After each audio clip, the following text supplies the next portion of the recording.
The necropolis of the monkey god, the lost underground city. Hidden in the jungles of Honduras, deep within the dense, untamed rainforests of Honduras, lies one of the most fascinating and mysterious archaeological discoveries in recent memory, the fabled necropolis of the monkey god. Long buried under layers of jungle and time, this ancient city had existed only in whispered legends until its rediscovery in 2015. Led by author and explorer Douglas Preston, a team of researchers embarked on a daring expedition to uncover what locals had referred to as the City of the Monkey God, a place believed to be cursed, lost to history, and cloaked in myth. The first clue to the city's existence came during an aerial LiDAR scan over the Mosquitia jungle. What appeared to be just another stretch of impenetrable green was suddenly revealed to be hiding straight lines, architectural patterns, and, most strikingly, a large circular depression in the ground, an opening that suggested the possibility of subterranean chambers or a hidden necropolis beneath. When Preston and his team descended into the area, via helicopter, it marked a dangerous journey into the unknown. The dense foliage and rough terrain meant the only access was aerial, making every moment precarious and every decision a calculated risk. As the team approached the vast opening believed to be an entrance to an underground city, or vault, anticipation mixed with fear. According to Preston's published account, what lay beneath was not only a physical challenge, but also a biological threat. Within days of the initial exploration, members of the team began to experience severe symptoms: mysterious skin lesions, facial swelling, and tissue degradation. Doctors later diagnosed them with leishmaniasis, a parasitic infection transmitted by sandflies, which attaches itself to the mucous membranes and can result in disfigurement if untreated. The infection was so severe and sudden that the expedition was halted, and all further exploration plans were suspended indefinitely.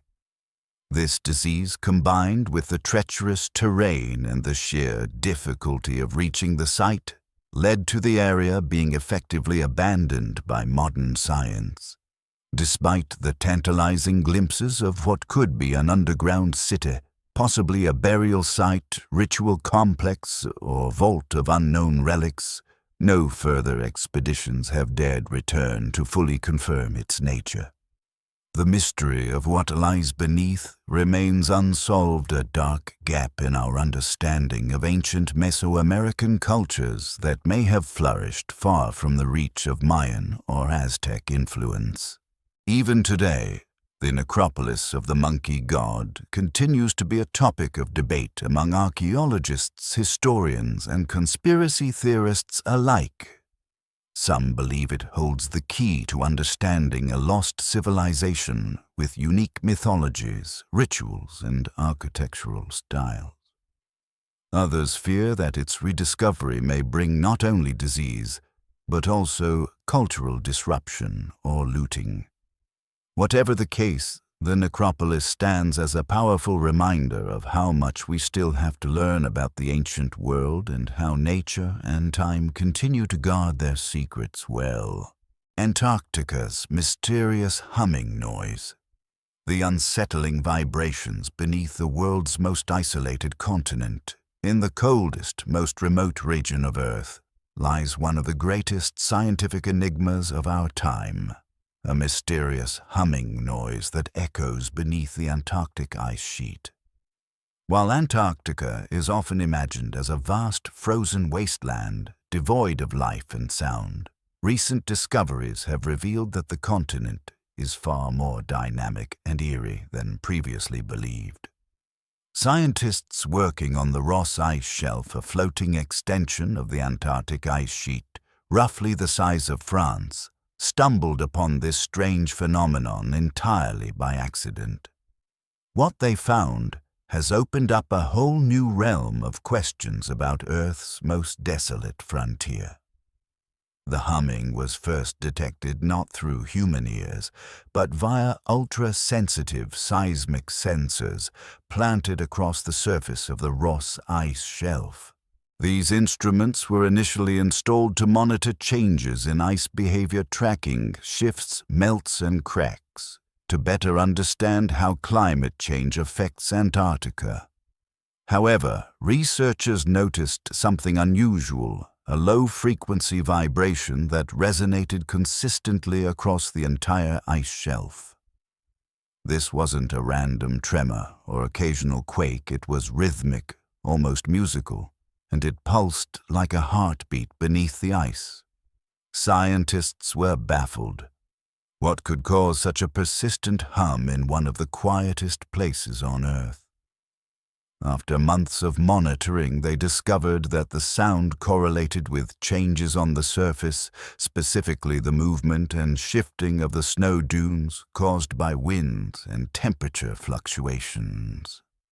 The friction between the snow and the ice created vibrations that traveled across the shelf and reverberated through the ice like sound waves through a drum. This eerie humming was inaudible to the human ear, but captured clearly by the sensors revealing the ice shelf to be a living, vibrating structure. Yet the explanation, while partially satisfying, has not quieted all concerns or theories. For one, the fact that the entire shelf seems to sing in unison with the wind and snow hints at a larger, possibly unexplored geophysical mechanism. Could this be a warning sign of structural instability beneath the ice? Or might it be tied to deeper tectonic or volcanic activity under Antarctica, where numerous subglacial lakes and hidden mountains have already been discovered in recent years? Beyond the realm of scientific curiosity, the Antarctic hum has also stirred interest in fringe communities and conspiracy theorists. Some suggest the vibrations could be artificial, perhaps the byproduct of secret military operations, deep earth drilling, or even evidence of ancient underground civilizations hidden beneath the ice, as occasionally hinted at in declassified government documents or speculative research. While mainstream science dismisses such claims, the lack of a definitive and singular explanation continues to feed these more imaginative narratives. What remains indisputable is that Antarctica, long thought to be silent and frozen, is neither. It is active, shifting, and alive with sound, albeit sound we cannot hear without machines. The mysterious humming beneath the Ross Ice Shelf serves as both a scientific discovery and a haunting reminder of how much we still don't know about our own planet. It hums a song of hidden rhythms and unseen forces deep beneath a surface few have ever walked, and even fewer truly understand. Google Earth underwater circles. Are we looking at ancient cities, secret bases, or glitches in the Matrix? What began as a simple curiosity soon spiraled into one of the most hotly debated internet mysteries of the 21st century, the appearance of massive underwater circles on Google Earth. At first glance, these geometric formations lying deep beneath the ocean's surface seemed like little more than oddities, perhaps artifacts of digital imaging or mapping errors. But as more and more viewers began to explore the oceanic depths via satellite imaging tools, the sheer number, scale, and symmetry of these underwater structures raised disturbing questions. Were these simply glitches, or had we stumbled upon the long-lost remains of civilizations, possibly even Atlantis? The phenomenon came into the spotlight when users noticed a particularly vast grid-like structure off the coast of the Canary Islands. The formation resembled a city map with intersecting lines and rectangular blocks like roads, avenues, and plazas, frozen in time beneath the sea. It was measured to be nearly the size of whales, too precise and consistent to be dismissed as natural formations. Some speculated it could be the remnants of a sunken city, perhaps dating back to a time before recorded history. Others pointed to the possibility of advanced underwater construction or even extraterrestrial installations. Google eventually responded to the public's growing fascination and concern, stating that the lines and shapes were likely the result of sonar data collected by boats and submarines. According to their explanation, when these vessels scanned the ocean floor, the paths they traveled were stitched together using algorithms that sometimes created false impressions like straight lines or rectangular patterns that didn't actually exist. Essentially, the underwater circles and grids were just a side effect of data collection and image rendering. However, not everyone was convinced. For one thing, the formations appeared in multiple locations around the world, and some were found in areas where sonar scanning hadn't been recorded. More puzzling, certain patterns appeared to maintain a sense of proportion, orientation, and scale that defied random chance. Some researchers, amateur archaeologists, and independent investigators began analyzing historical sea level data, ancient myths, and tectonic plate shifts to hypothesize that these structures might be the ruins of pre-Ice Age cities swallowed by rising waters over 10,000 years ago. Others went further, proposing that these anomalies were connected to secret military or corporate projects, subsea bases, surveillance hubs, or even concealed gateways to hidden dimensions. The conspiracy theories multiplied connections to the Bermuda Triangle, signs of ancient alien civilizations, or even signs of submerged megalithic temples. The debate became a global conversation, part science, part speculation, and part myth-making in real time. In truth, the mystery of the underwater circles on Google Earth remains unresolved. While many of the patterns may indeed be the result of sonar glitches, the full story is far from closed. For now, these ghostly marks beneath the ocean remain as digital echoes, inviting us to look closer, question more deeply, and remain open to the possibility that the Earth holds more secrets than we can imagine. Whether they are ruins, reflections, or reminders of lost epochs, these underwater symbols serve as modern cave paintings etched into the digital seas. The Siberian craters and the gateway to the underworld, what lies beneath the Earth's exploding permafrost. In the cold, desolate reaches of Siberia, strange wounds have begun to appear in the Earth. Enormous craters that seem to have exploded from beneath the frozen ground, leaving gaping holes in the tundra. First reported in 2014, these mysterious craters captured the world's attention not only for their sudden and violent emergence, but also for their eerie, otherworldly appearance. Locals in the Yamal Peninsula, a name that ominously means end of the world in the indigenous Nenets language, have long whispered about the gateway to the underworld. With the emergence of these craters, such folklore no longer feels purely mythical. The first crater discovered was over 60 feet in diameter and plunged deep into the permafrost. At first, scientists were perplexed. There was no clear explanation for the force that had punched such a massive hole in the Earth. Some speculated meteorite impacts or underground volcanic activity.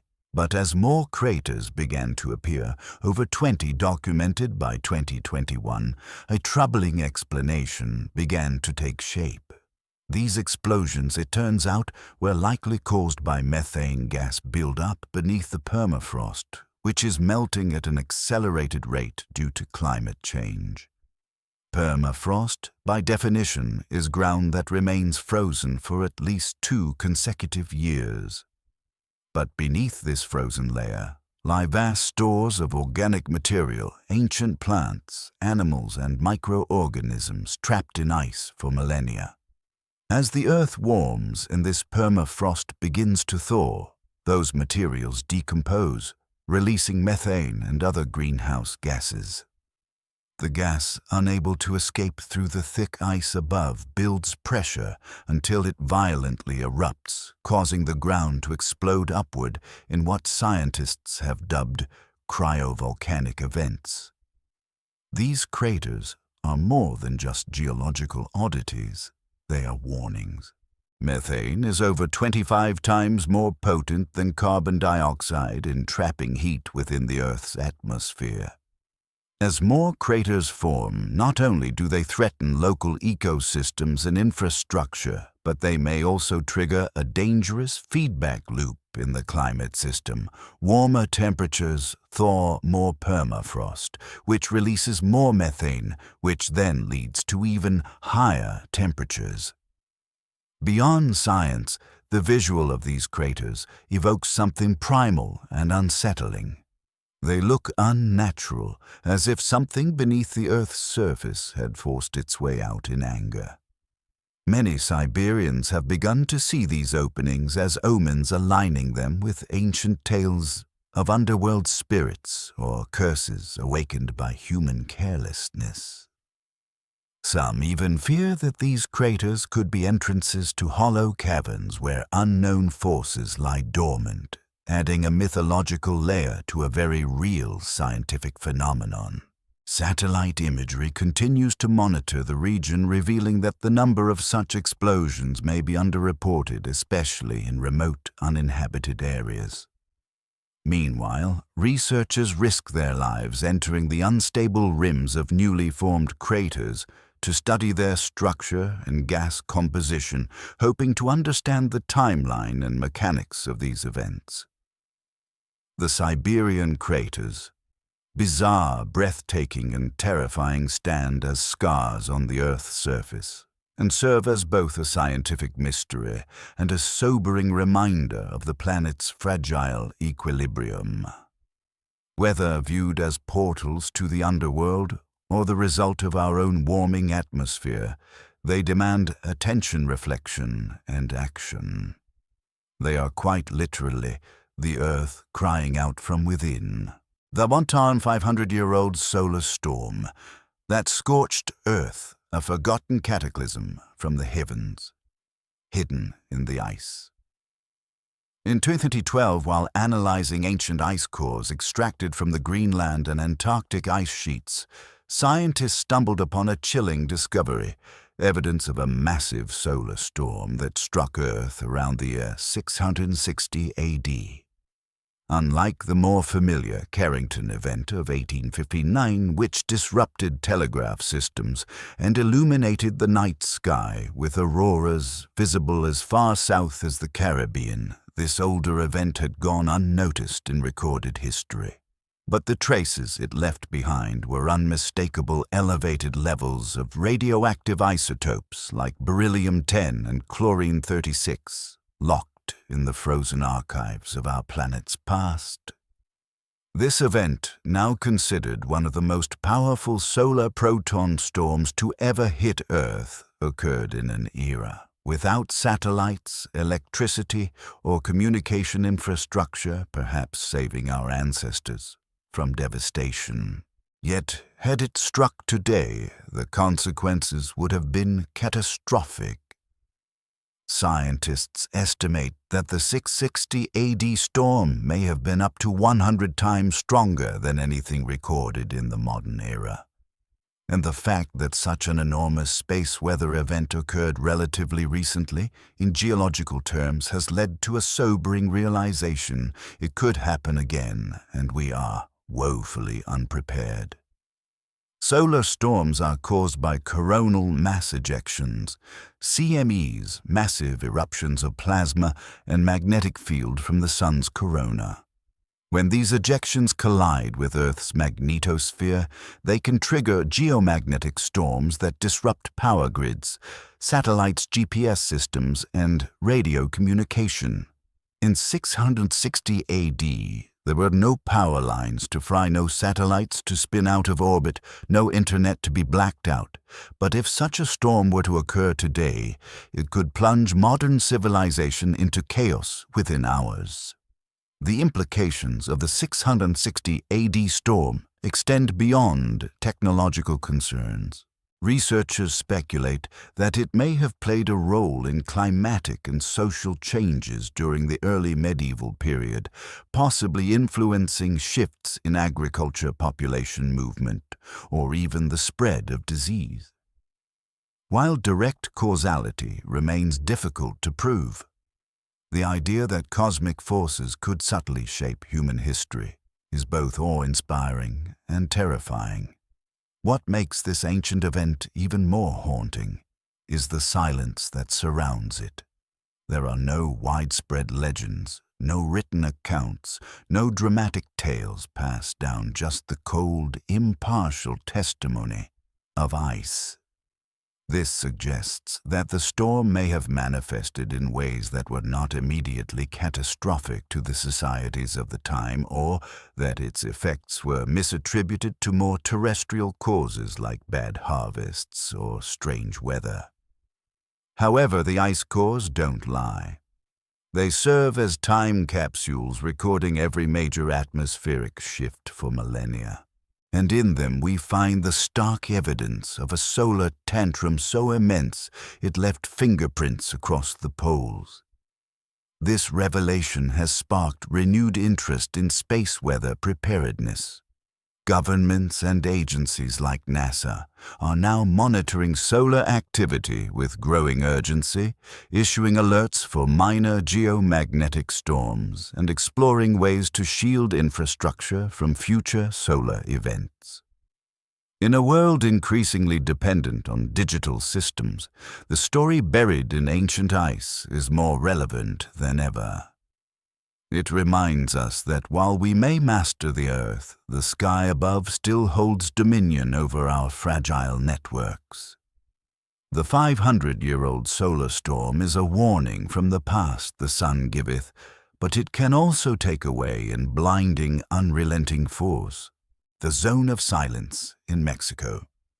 A mysterious vortex of radio silence, magnetic anomalies and otherworldly tales.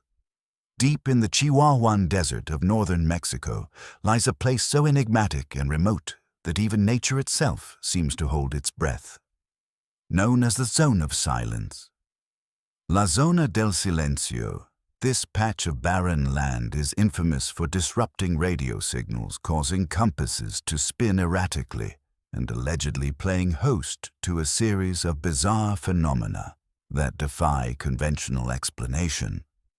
Often compared to the Bridgewater Triangle and Nevada's Area 51, this mysterious zone has long been a magnet for scientists, skeptics, thrill-seekers, and believers in the paranormal. The legend began in earnest in the 1970s, when an American test missile launched from the U.S. military's White Sands facility veered hundreds of miles off course and crash-landed in the zone. Intrigued, U.S. and Mexican authorities dispatched recovery teams only to report strange electromagnetic interference that disabled their communications and instruments. Since then, countless stories have emerged of devices failing to work, GPS going haywire, and even aircraft refusing to fly directly over the region. But the zone's reputation extends far beyond technological malfunctions. Locals and visitors alike have reported witnessing unexplained lights in the sky orbs, floating just above the desert floor, and humanoid beings with glowing eyes and pale skin that appear and disappear without a trace. Others speak of sudden time distortions, of spending mere minutes in the zone only to return and find hours have passed. These tales, while lacking empirical proof, continue to fuel the mythos of the area and attract spiritual seekers and UFO enthusiasts from around the globe. Scientists have offered a number of plausible explanations for the zone's strange behavior. Some point to the region's high concentration of magnetite and other metallic minerals in the soil, which may interfere with radio and satellite signals. Others suggest that the region's location coincidentally aligned along the same latitude as the Bridgewater Triangle and the Egyptian pyramids might contribute to unusual atmospheric conditions or gravitational anomalies. Additionally, the desert's unique geology and dryness can create mirage-like illusions, further amplifying perceptions of supernatural activity. Despite these scientific theories, the zone of silence resists easy classification. In recent years, researchers from Mexican universities have visited the site to study its biodiversity and geomagnetic properties. They've confirmed some electromagnetic irregularities, but remain cautious about endorsing any extraordinary claims. Yet even among scientists, there is an acknowledgement that this region does seem to defy expectations more than most, whether through natural anomalies or our own psychological projection. Adding another layer to the mystery is the fact that the zone sits at the convergence of multiple meteorite impact zones. Several iron-rich meteorites have been found nearby, including one that crashed in the early 20th century and is now on display at a local museum. Some theorists believe the land itself may hold extraterrestrial properties, or that these impacts created some kind of portal or magnetic disturbance that continues to influence the region today. Whether it's the influence of underground metals, cosmic radiation, or something beyond science altogether, the zone of silence remains one of Earth's most perplexing hotspots. It challenges our understanding of reality and pushes the boundaries between science and myth. Perhaps the most unsettling possibility is not that something supernatural is happening here, but that the Earth still holds places where the rules we rely on simply don't apply. In an age of global positioning and digital certainty, the zone of silence reminds us that mystery is not dead, it's just waiting silent and eternal in the desert. The Baltic Sea Anomaly. A sunken mystery beneath the cold northern waters. In June 2011, a team of Swedish treasure hunters known as the Ocean X crew was scouring the floor of the Baltic Sea between Sweden and Finland in search of shipwrecks. What they discovered, however, was something that would baffle scientists, ignite conspiracy theories, and puzzle skeptics for years to come. Resting roughly 300 feet below the surface was a strange disc-shaped object, measuring about 60 meters, nearly 200 feet in diameter. Its symmetry, unusual ridges, and sharply defined edges led some to speculate that it could be a long-lost artifact, or perhaps even an alien spacecraft. Dubbed the Baltic Sea Anomaly, this object quickly became a lightning rod for speculation. Sonar images showed what appeared to be a nearly circular structure with peculiar grooves and a long runway-like trail leading to it, as if it had skidded along the ocean floor before coming to rest. Some likened its shape to the Millennium Falcon from Star Wars, while others compared it to ancient megalithic ruins. The Ocean X team claimed that when they approached the anomaly, their equipment began malfunctioning, radios went silent, compasses spun wildly, and video feeds glitched, all contributing to the aura of mystery. Initial excitement gave rise to a flood of theories. Some believed the object was the wreckage of a World War II Nazi experimental device. Others were convinced it was an ancient temple long submerged by glacial melt. The most sensational theory, of course, was that it was a crashed UFO either of extraterrestrial or interdimensional origin, hidden for thousands of years beneath the waves. This idea was bolstered by what appeared to be unnatural features, straight angles, smooth surfaces, and what some described as a staircase leading down into the structure. Despite the intrigue, many scientists and marine geologists have proposed more mundane explanations. Some suggest the anomaly is simply a natural rock formation, possibly sculpted by glacial movement during the Ice Age. The Baltic Sea is known for its low salinity and cold temperatures, which help preserve materials for extended periods. This could account for the seemingly sharp edges and constructed appearance of the formation. Other experts point to a type of volcanic rock called basalt, which can naturally form in symmetrical, column-like patterns under certain geological conditions. However, these scientific hypotheses have not settled the matter. The Ocean X team attempted multiple dives and claimed the site had unusual characteristics. They reported soot-covered stone, an odd electrical interference field, and what seemed like metal fragments embedded in the surrounding seabed. Yet due to financial and technical limitations, they were never able to bring back conclusive samples or high-resolution images to satisfy either side of the debate. Adding to the mystery is the lack of follow-up research. Despite the anomaly's fame, few independent expeditions have returned to investigate it in depth. Skeptics argue that the Ocean X crew may have exaggerated the story to gain media attention and sponsorship. Others insist that the lack of official interest is itself suspicious, suggesting that governments or institutions may want to keep the truth submerged.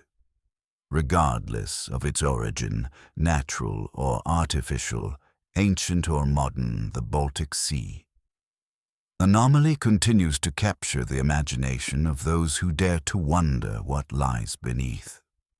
In a world where satellite imaging can map every mountain and drone footage can reveal lost cities, the idea that something so strange can still rest undisturbed on the ocean floor reminds us how much remains hidden. The deep sea, like the cosmos, holds secrets. And the Baltic Sea anomaly, whatever it may be, is one of the most beguiling of them all. The lost labyrinth of Egypt, a forgotten wonder, buried beneath the sands of time. When the ancient Greek historian Herodotus visited Egypt in the 5th century BC, he was awestruck not just by the pyramids, but by something far more mysterious, a monumental labyrinth that, according to his accounts, surpassed even the pyramids. This was not a metaphor. Herodotus described the labyrinth as a vast, multi-leveled structure near the ancient city of Crocodilopolis. Modern-day Fayum, containing 3,000 rooms, half above ground, half below, filled with sacred texts, tombs of kings, and the secrets of ancient wisdom. Yet today, this colossal architectural wonder has seemingly vanished. The idea of a lost labyrinth might sound like myth, but Herodotus wasn't alone in documenting it. Other classical writers, such as Strabo, Diodorus, Siculus, and Pliny the Elder, also reference the structure, echoing descriptions of enormous halls, winding passageways, and a construction so vast and precise that even Roman engineers stood in awe. So where is it now? Modern archaeologists have long debated the labyrinth's location. Most agree that it lies near the pyramid of Amenemhat III at Hawara in the Fayum oasis. In 2008, a team of Belgian and Egyptian researchers, using ground-penetrating radar, made a remarkable discovery beneath the sands of Hawara. Is an enormous rectangular structure measuring over 300 meters long and 240 meters wide. This buried complex has the same dimensions as the labyrinth described by ancient sources. However, despite this groundbreaking find, access to the site has been severely restricted. The radar data has not been widely studied or excavated, and some researchers suspect political and religious sensitivities may be delaying further exploration. The potential implications are profound. If the underground structure is indeed the lost labyrinth, it could contain forgotten texts, cryptic inscriptions, and perhaps even artifacts that would fundamentally alter our understanding of Egyptian history. Some theorists speculate that the labyrinth served as a central archive for ancient knowledge, an Egyptian library of Alexandria, built centuries before the famous Greek institution. Others suggest it functioned as an initiation center for high priests and spiritual adepts, where sacred mysteries were passed down through hidden rituals and encoded symbols. Still others claim the structure might even predate dynastic Egypt, hinting at an older, advanced civilization erased from the mainstream historical narrative. Whether historical, symbolic, or esoteric, the labyrinth taps into something archetypal, a deep human recognition of the maze as both a physical and metaphysical space. In mythology, the labyrinth is where one confronts the unknown, faces monsters, and emerges transformed. Perhaps this is why the story continues to haunt the imagination. If the Egyptians truly built such a place, it speaks to their mastery not only of stone and geometry, but of spiritual architecture designed to guide the soul, not just the body. Today, the site of Hawara lies quiet beneath the desert sun, the ancient stones buried under meters of sand and sediment. Tourists pass nearby without knowing what might lie below. The silence surrounding the site is almost too loud to ignore. Why has no major excavation been launched, despite evidence of such a massive buried complex? What might we find if we dared to dig deeper? The lost labyrinth of Egypt remains one of antiquity's most tantalizing enigmas, hinted at by historians, confirmed by radar, and yet still untouched by modern hands. Perhaps that is fitting.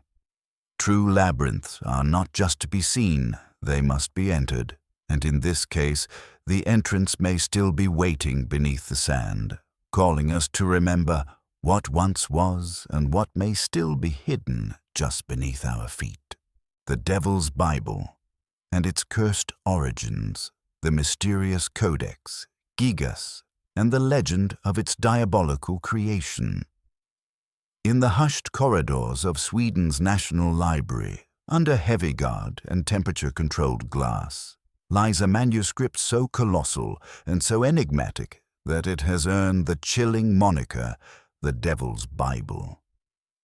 Officially known as the Codex Gigas, this medieval tome is the largest surviving European manuscript in the world, measuring almost 3 feet tall and weighing over 75 kilograms. But its size is only part of its mystery. The Codex Gigas contains the entire Latin Bible, ancient texts on exorcism, medicine, and astrology, and most famously, a full-page color illustration of the devil himself, grinning grotesquely from the vellum. Legend has it that the Codex Gigas was created in the early 13th century by a monk who had broken his sacred vows. As punishment, he was sentenced to be walled up alive. Desperate to save himself, the monk promised to create a book that would glorify the monastery and include all human knowledge in a single night. As the story goes, Realizing the impossibility of the task, he made a fateful pact with the devil. At midnight, Satan appeared and helped him complete the manuscript in exchange for his soul. To commemorate the pact, the monk supposedly included the infamous portrait of the devil inside the manuscript, hunched, clawed, and crowned with horns. While modern scholars dismiss the supernatural origin as myth, the Codex Gigas continues to baffle researchers. Radiocarbon dating confirms its 13th century origin, but handwriting analysis suggests that it was likely written by a single scribe, an incredible feat considering the scale and complexity of the manuscript. Experts estimate that producing the manuscript would have taken at least 20 years of continuous writing, let alone the time required for illustration and decoration.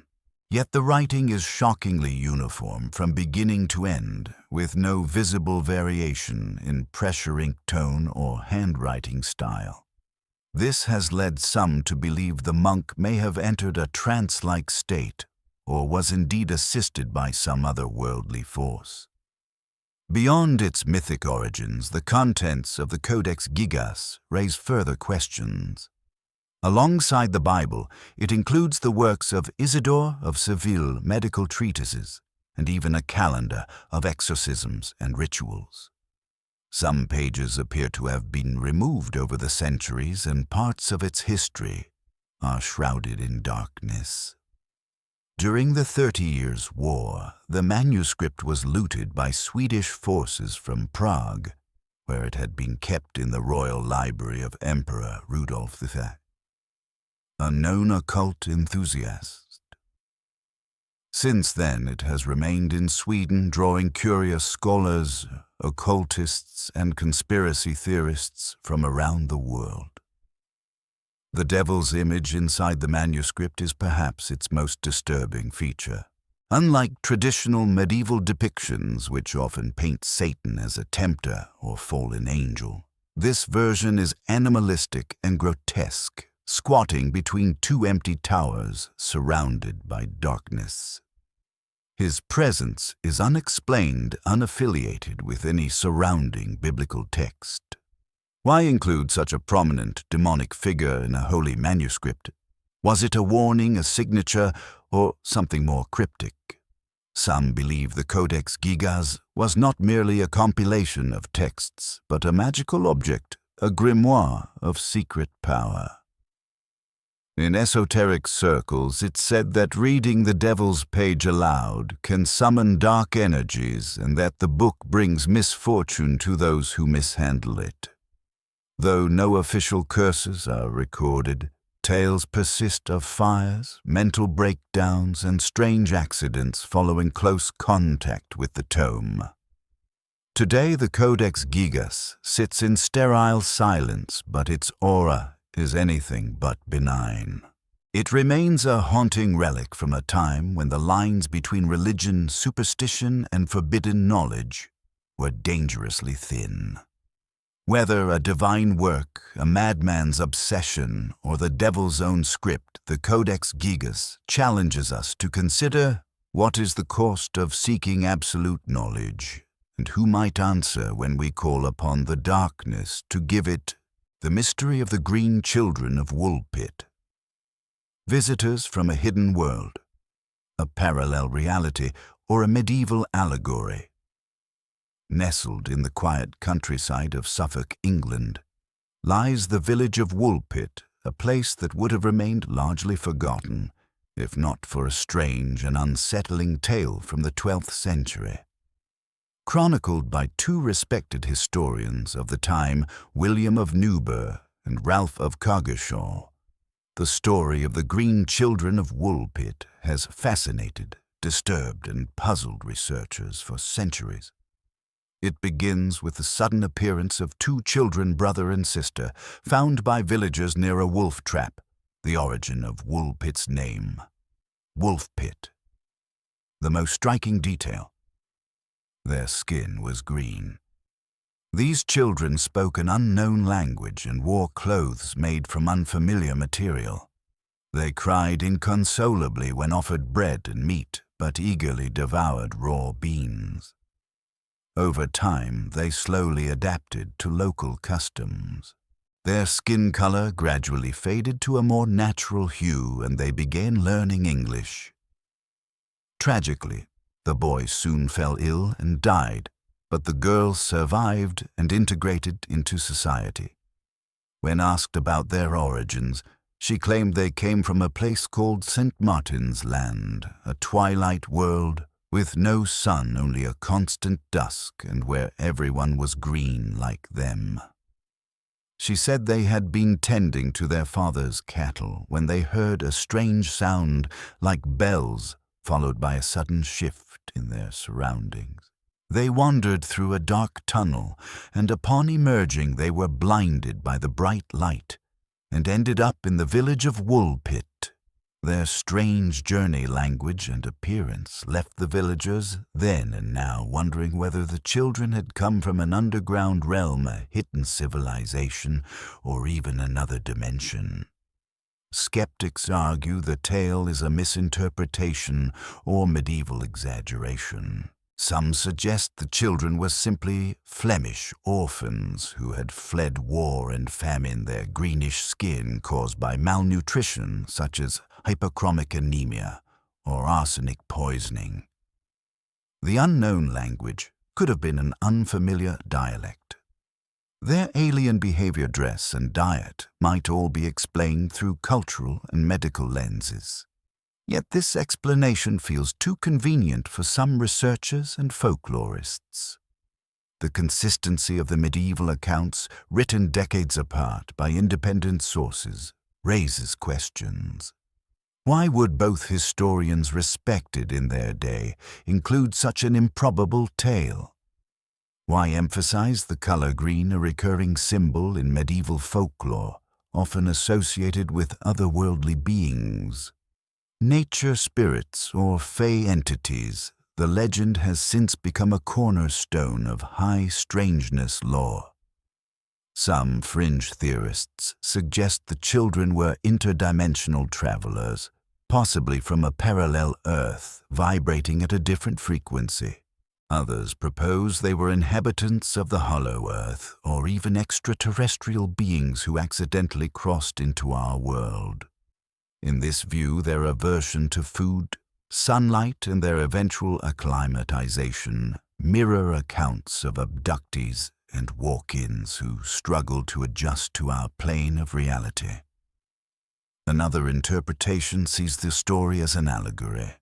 The green children may symbolize outsiders or refugees, reflecting anxieties of medieval England about identity, belonging, and otherness. Their transformation from green, starving, and alien to accepted and integrated mirrors a broader cultural narrative of assimilation and loss. Today, Woolpit embraces its strange history. The village sign even features the green children immortalizing their legacy. But the mystery remains unsolved. Were they flesh and blood children from a nearby land, or emissaries from a place our senses cannot fully perceive? Their tale, suspended between history and legend, invites us to question how open we are to what lies just beyond the veil of normalcy. The green children of Woolpit remind us that the boundaries of our world may be far more porous than we think, and that perhaps in some forgotten meadow or silent forest glade, another child waits to step through. The Black Knight Satellite, a mysterious object that may have been orbiting Earth for thousands of years. High above Earth's atmosphere, beyond the realm of conventional satellites, exists an enigmatic object that has sparked decades of speculation, conspiracy theories, and scientific curiosity. The Black Knight Satellite. Unlike anything officially catalogued, this object has been photographed during space missions, tracked by amateur astronomers, and cited in both ancient legends and modern aerospace anomalies. Some believe it is a 13,000-year-old alien probe, Others dismiss it as a combination of misidentified space debris and myth. But the fascination remains, and the mystery has only deepened over time. The origins of the Black Knight legend are as murky as the object itself. Some trace it back to 1899, when Nikola Tesla reportedly received strange radio signals while experimenting with wireless transmissions in Colorado Springs. He believed they were extraterrestrial in origin, possibly communications from an intelligent life form elsewhere in the solar system. Later in the 1920s and 30s, other radio operators also detected unexplained long-delay echoes that seemed to bounce back from somewhere other than Earth's surface. These anomalies were never fully explained and added to the aura of something unusual orbiting above us. Fast forward to 1954, when newspapers reported that the U.S. Air Force had detected a mysterious dark object in orbit years before the Soviet Union launched Sputnik, the world's first official satellite. These claims were largely dismissed at the time, but conspiracy theorists seized upon them as evidence that an artificial object had already been circling Earth. In 1960, the U.S. Navy picked up radar signals from an unidentified object in a polar orbit, something neither the U.S. nor the USSR had achieved yet. Time magazine even reported on this mystery satellite, further legitimizing its presence in public discourse. The most iconic image associated with the Black Knight comes from the STS-88 mission in 1998. The first space shuttle mission to the International Space Station. Astronauts captured high-resolution images of a strange black asymmetrical object drifting above Earth. NASA later explained it as a piece of thermal insulation that had broken off during a spacewalk. But to those familiar with the Black Knight lore, the resemblance was uncanny. The object looked nothing like known satellites or space debris, and its bizarre shape suggested deliberate construction. What makes the Black Knight even more intriguing is the folklore surrounding it. Some believe the object is an ancient alien probe sent by an advanced civilization to monitor Earth, a watcher in the sky that has been quietly orbiting for millennia. Scottish author Duncan Lunan even claimed in the 1970s to have decoded messages from the object, allegedly revealing its origin from the Epsilon Boötis star system. Though his claims were later retracted, the story fueled the mythos of the Black Knight as a guardian or observer of humanity. Skeptics argue that all these events can be rationally explained. Tesla's signals may have been naturally occurring radio bursts. The early radar detections could have been Soviet satellites or misidentified objects. The STS-88 images, while striking, are likely just photographic artifacts or loose insulation. But none of these explanations fully account for the consistency of the reports, the timing of the anomalies, or the public fascination that refuses to fade. Today, the Black Knight satellite exists at the intersection of science, myth, and possibility. It represents our enduring desire to believe that we are not alone and that perhaps something has been watching us long before we looked up to the stars. Whether a relic of alien engineering, a misunderstood chunk of space junk, or a modern myth born from coincidence and curiosity, the Black Knight continues to orbit our imagination as surely as it orbits the Earth. Göbekli Tepe and the resetting of human history, a forgotten civilization that shatters everything we thought we knew about our origins. Nestled in the dusty plains of southeastern Turkey lies one of the most astonishing and confounding archaeological discoveries of the modern era, Göbekli Tepe. At first glance, it appears to be just another set of ancient ruined stone pillars and circular enclosures dotting a low hill. But look closer, and you'll realize that Göbekli Tepe is not just another site. It is a mystery so profound that it has shaken the very foundations of archaeology, rewriting the timeline of human civilization and challenging everything we thought we knew about our past. Discovered in the mid-1990s by German archaeologist Klaus Schmidt, Göbekli Tepe is believed to be over 11,600 years old, predating Stonehenge by 6,000 years and the pyramids of Egypt by 7,000. That alone is groundbreaking. But the real shock lies in the sophistication of the site. The stone pillars are massive, some weighing over 10 tons, and arranged in precisely engineered circles. Many of them are intricately carved with animal figures, humanoid forms, and abstract symbols that suggest a symbolic or ritual purpose.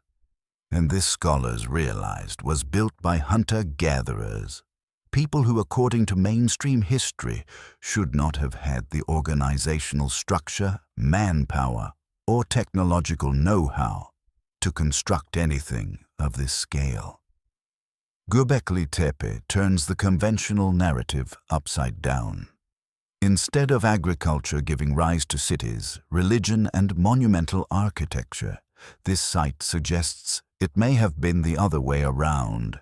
Spiritual or ritual centers, like Göbekli Tepe, may have come first, inspiring nomadic groups to settle nearby, develop agriculture, and gradually evolve into complex societies.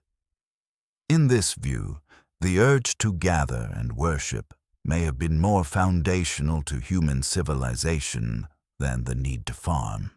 But even that revolutionary theory might not go far enough. Some researchers argue that Göbekli Tepe was not just the product of an advanced Stone Age culture. It may be a fingerprint of a forgotten civilization, one lost in the cataclysmic end of the last ice age. Around 12,000 years ago, Earth experienced a sudden and violent shift in climate known as the Younger Dryas event. This period of abrupt cooling and massive floods could have wiped out entire populations and buried their achievements beneath layers of mud and time. Göbekli Tepe then might be a survivor, a remnant of a global culture that once thrived and then vanished. Curiously, the site was deliberately buried around 8,000 BC.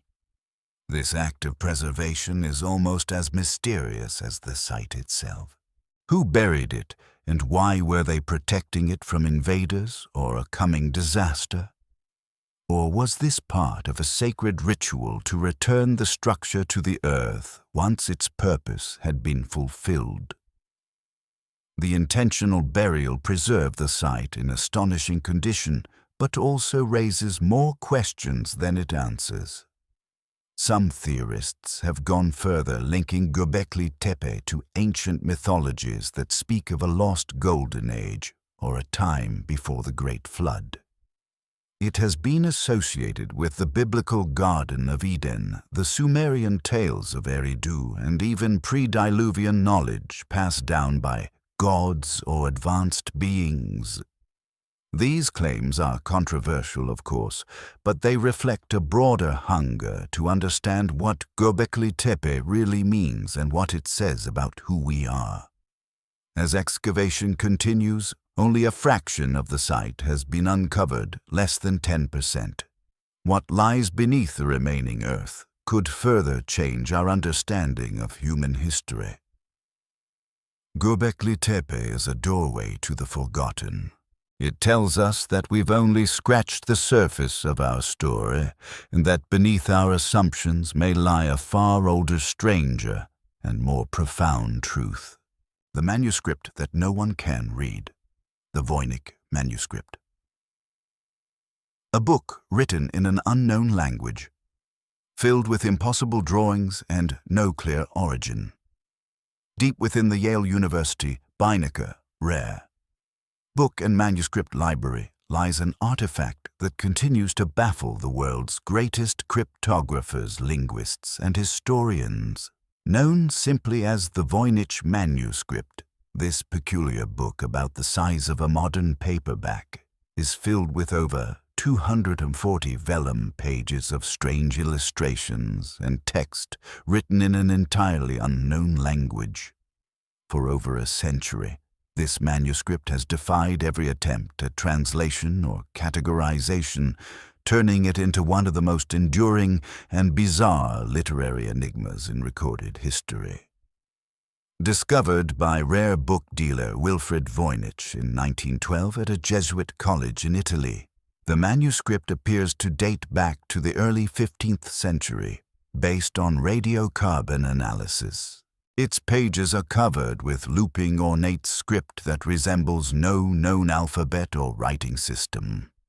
Some letters repeat, often suggesting it has linguistic structure, but attempts to decode it using Latin, Hebrew, Arabic, or even invented languages have all failed.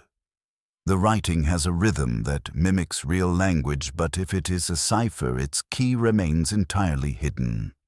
Even more perplexing are the illustrations. The manuscript is divided into several sections, each more baffling than the last. One section appears to deal with botany, featuring drawings of plants, yet almost all the flora are unidentifiable, as if they come from another planet or a dream.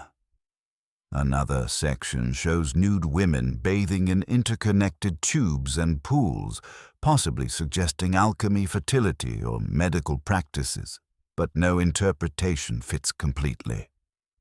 Other pages show astrological charts, zodiac signs, and cosmic wheels with mysterious symbols, all hinting at some esoteric knowledge now lost to time. Some believe the Voynich manuscript is a herbal medicine guide written in a forgotten dialect. Others think it is a coded alchemical treatise. More outlandish theories suggest it is an extraterrestrial document, a channeled message from another realm, or even a sophisticated hoax from the Renaissance made to impress or deceive a wealthy patron. But even the hoax theory has a problem. The manuscript is too linguistically consistent and elaborate to be easily dismissed as nonsense. It would have taken a forger years of painstaking work without any clear gain. Over the decades, code breakers from World War II cryptographic teams, including those who cracked Nazi codes, have attempted to decode the text without success. In 2019, a researcher claimed to have used artificial intelligence to partially decipher the script, proposing that it was written in a phonetic version of Hebrew. But this, like many previous claims, was soon debunked or found wanting. The Voynich manuscript resists not just translation, but even interpretation. No one knows who wrote it, where it was written, or for what purpose. Perhaps most eerie of all is the feeling many experience when flipping through its digitized pages, a sense that the book is saying something meaningful just beyond our grasp. It is not just the strange script or fantastical images, it is the coherent structure, the effort, the intent that permeates the pages. Someone went to great lengths to produce this book. But who were they, and why did they leave behind no other trace? To this day, the Voynich manuscript remains unreadable, unsolvable, and unforgettable. It sits like a ghost on the shelves of history, a whisper from a mind we cannot reach, speaking a language we cannot understand from a world we may never fully remember. It reminds us that not all mysteries are meant to be solved, and that sometimes the questions themselves are more powerful than the answers we may never find. The bygone pipes, ancient technology or natural oddity, metallic pipes embedded in solid rock. Evidence of a lost civilization or a geological puzzle. in the remote Qinghai province of western China near the desolate Mount Baigong and the salty shores of Lake Tosun lies a geological mystery that has confounded scientists, archaeologists, and theorists for decades: the Baigong pipes. These curious rust-colored tubes are embedded in ancient rock formations and cave walls, some stretching deep into the earth, others protruding from the surface in strange organized clusters.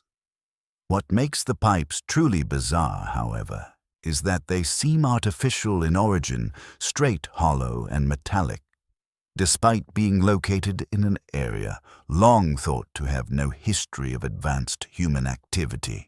The pipes were first brought to global attention in the early 2000s when Chinese researchers and media began to investigate local legends about an ancient structure atop Mount Baigong described by nomads as a pyramid.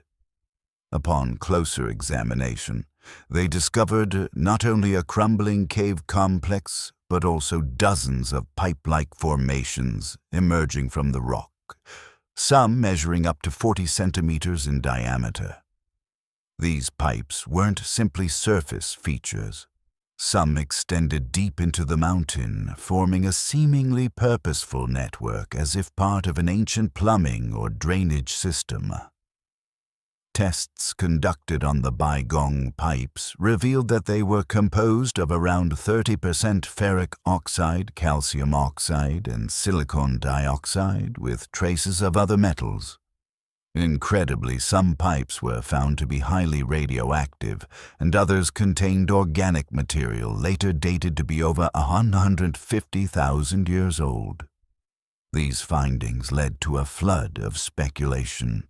If these pipes were indeed artificial, who built them, and how did a technologically advanced culture exist in a region with no written record or archaeological footprint?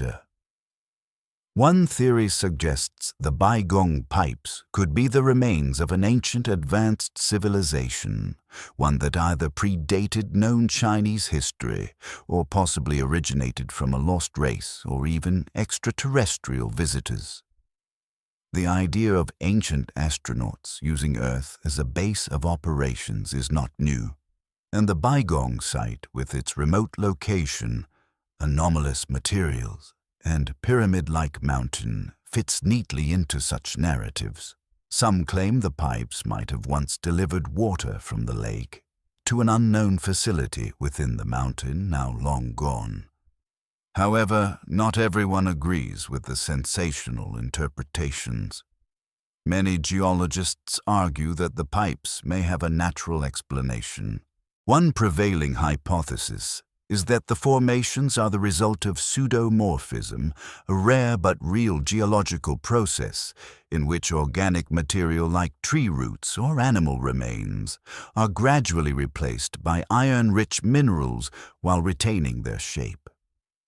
Over thousands of years, these mineralized roots could fossilize into pipe-like structures.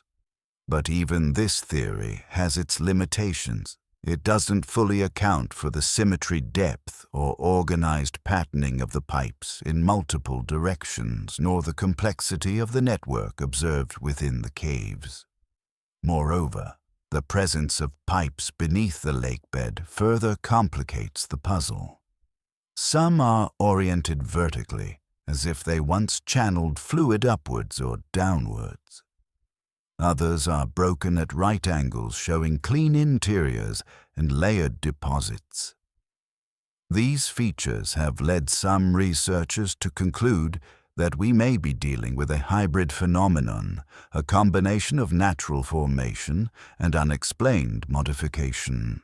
To this day, Chinese authorities have restricted access to the site, which only adds to the mystery. Whether this is for conservation, political sensitivity, or due to fears of what might truly lie beneath Baigong, remains unknown. What is clear, however, is that the Baigong pipes challenge our understanding of human history and geology alike. Are they a quirk of nature or the rusted remains of a forgotten technology? Until more open investigation is allowed, the bygone pipes will remain exactly what they've always been, a silent riddle embedded in ancient stone, whispering secrets from a time no one remembers. The ancient nuclear reactor of Gabon, a 2-billion-year-old reactor that challenges everything we know about physics and prehistoric intelligence. In the heart of Africa, buried beneath the uranium-rich soil of Oklo, a region in present-day Gabon, lies one of the most astonishing scientific anomalies ever discovered, an ancient nuclear reactor not built by modern humans, but seemingly formed naturally, or so we're told. This natural reactor, as the mainstream scientific community calls it, operated with startling precision over 2 billion years ago, and it exhibits a level of control and sustainability that has led many to wonder, was it truly a geological accident, or is it a trace of forgotten prehistoric intelligence? The story begins in 1972 when French scientists analyzing uranium samples from a mine in Oklo noticed something alarming. The U-235 isotope levels in the uranium ore were significantly lower than expected, 0.717% instead of the natural 0.720%. This minute difference might seem trivial, but it set off alarm bells. U-235 is the isotope used in nuclear fission. A decrease of even a fraction of a percent suggests that a fission reaction had already taken place long before the ore was mined. Further investigation revealed that the uranium deposit had indeed undergone a self-sustaining nuclear chain reaction sometime around 1.7 to 2 billion years ago, lasting hundreds of thousands of years. It had all the hallmarks of a nuclear reactor, fission byproducts like neodymium and ruthenium containment-like structures formed by surrounding rock and the moderation of reactions by the presence of water, which functioned similarly to a modern reactor's coolant. Mainstream scientists offered a stunning explanation under precise conditions. The natural composition of uranium combined with groundwater infiltration and geological features could indeed create a natural nuclear reactor. The Oklo site, they said, is an incredibly rare but naturally occurring event, one that is, to our current knowledge, completely unique on Earth. But critics weren't convinced. The precise conditions required for a sustained and controlled reaction, especially one that turned itself on and off in cycles, seemed too complex to be random. In modern nuclear engineering, achieving such balance requires intricate planning and real-time adjustment. The Oklo reactors, however, displayed these properties billions of years ago, long before humans are believed to have evolved, let alone developed technology. This has led to a range of alternative theories. Some propose that an ancient, intelligent civilization now lost to time or catastrophe constructed the reactor and left it buried, perhaps as a power source or scientific experiment. Others suggest extraterrestrial intervention, arguing that Oklo may be evidence of off-world influence or testing on Earth's primordial surface. Adding to the intrigue, physicists studying Oklo found that fundamental constants of nature, such as the fine structure constant and the speed of light, appear to have remained unchanged since the time the reactor operated. This makes Oklo not only a scientific curiosity, but a profound tool for testing the stability of the universe itself over vast periods. Despite decades of study, the Oklo phenomenon remains as enigmatic as ever. Whether it was an extraordinary fluke of geology or a leftover relic from an unknown intelligence, it forces us to rethink the boundaries of natural processes, human prehistory, and the very notion of technological exclusivity in our timeline. Perhaps the most unsettling idea is this: what if this wasn't the only ancient reactor? What if Oklo is merely the only one we've found? In a world where stone tools and fossilized bones are seen as the peak of ancient human capability, the Oklo reactors whisper a deeper truth that something powerful happened long ago. Something that challenges every timeline, every assumption, and every narrative we've ever constructed about our place in the cosmos. The Immortal Count of Saint-Germain. A man out of time. Alchemist, musician, spy and possibly deathless. Among the strangest and most enigmatic figures in European history is the Count of Saint-Germain, a man whose life, if legends are to be believed, spanned centuries, touched the courts of kings, and left behind no trace of aging or death. Known for his extraordinary intellect, musical talent, linguistic mastery, and alchemical knowledge, Saint-Germain remains a paradox. A man with no verifiable past, no recorded death, and dozens of sightings long after he should have died. He first appears in historical records in the mid-1700s, frequenting the courts of Louis XIV of France, Frederick the Great of Prussia, and Catherine the Great of Russia. Eyewitnesses described him as a charismatic aristocrat, fluent in multiple languages, including French, German, Spanish, Portuguese, English, Arabic, Sanskrit, and even Chinese. He could compose and perform music at the level of Mozart, create gemstones through alchemical transmutation, and speak with uncanny detail about events from hundreds of years prior.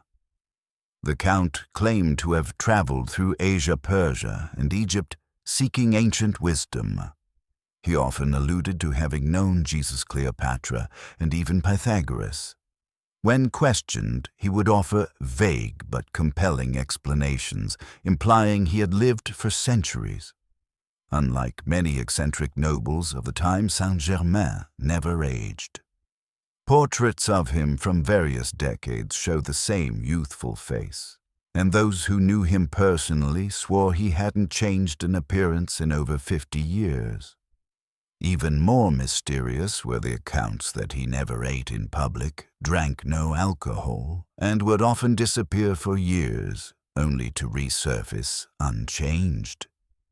He claimed to possess an elixir of immortality, a secret passed down from ancient initiates.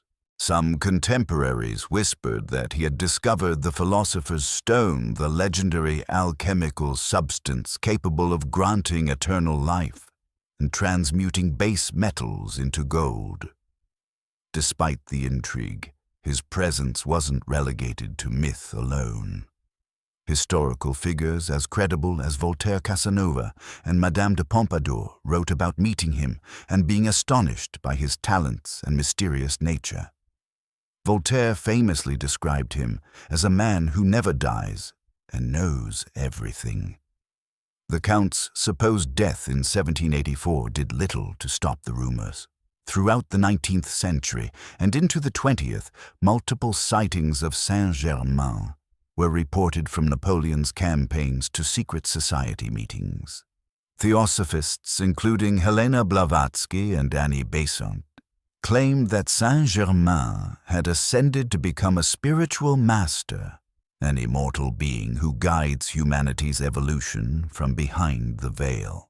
In modern times, New Age circles revere him as an ascended master, part of the Great White Brotherhood, a league of enlightened beings believed to influence world affairs through esoteric means.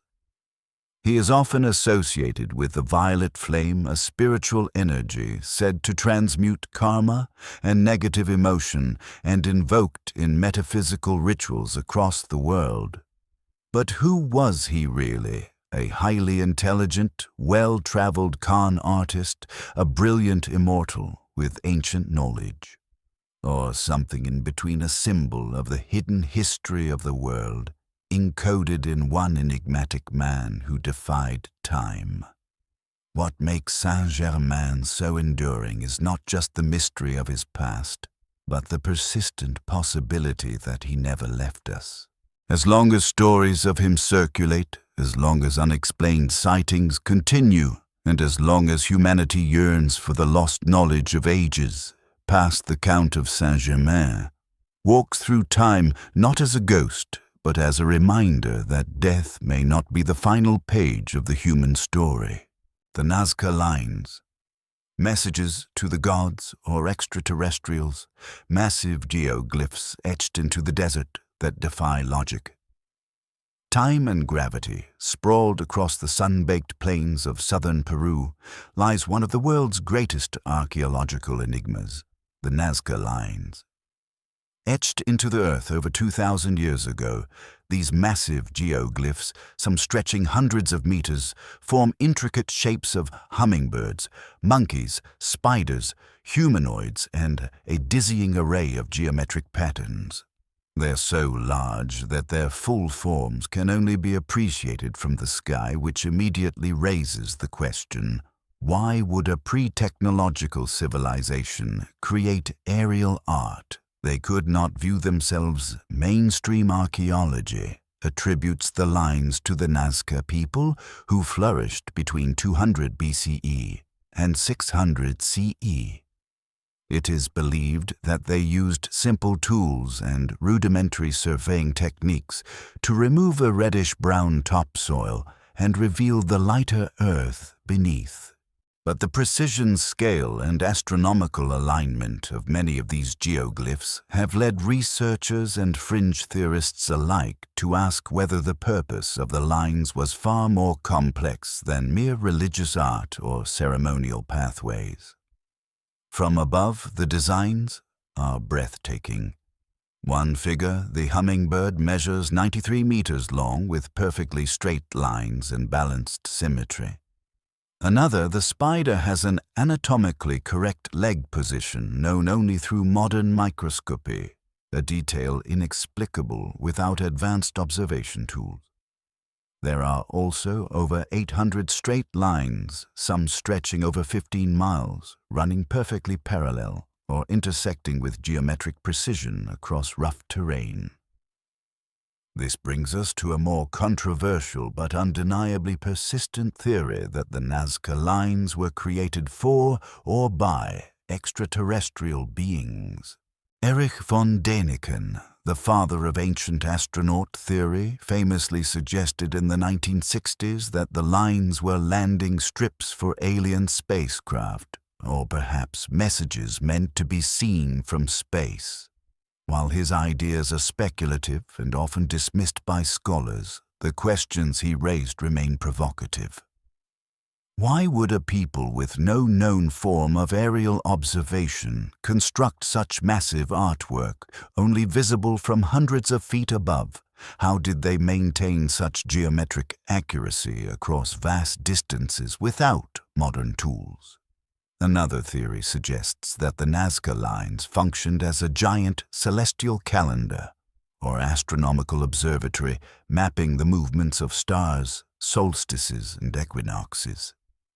The archaeologist Maria Rijke devoted her life to studying the lines and believed they had deep cosmological and ritual significance.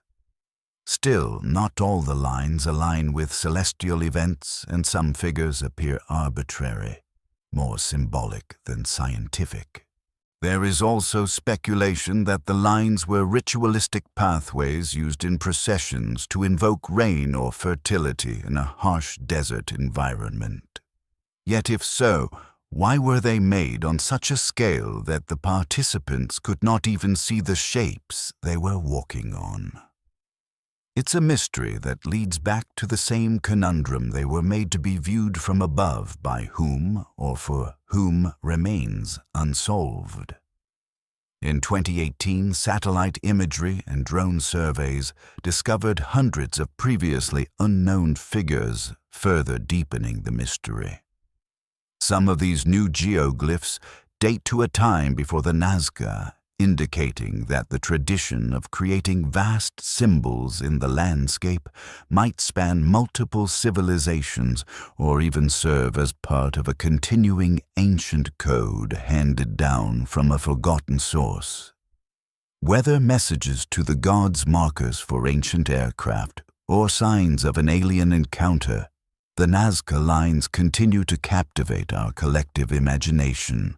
Their silent presence in the desert whispers that the past is far stranger and perhaps more cosmically entangled than we've dared to believe.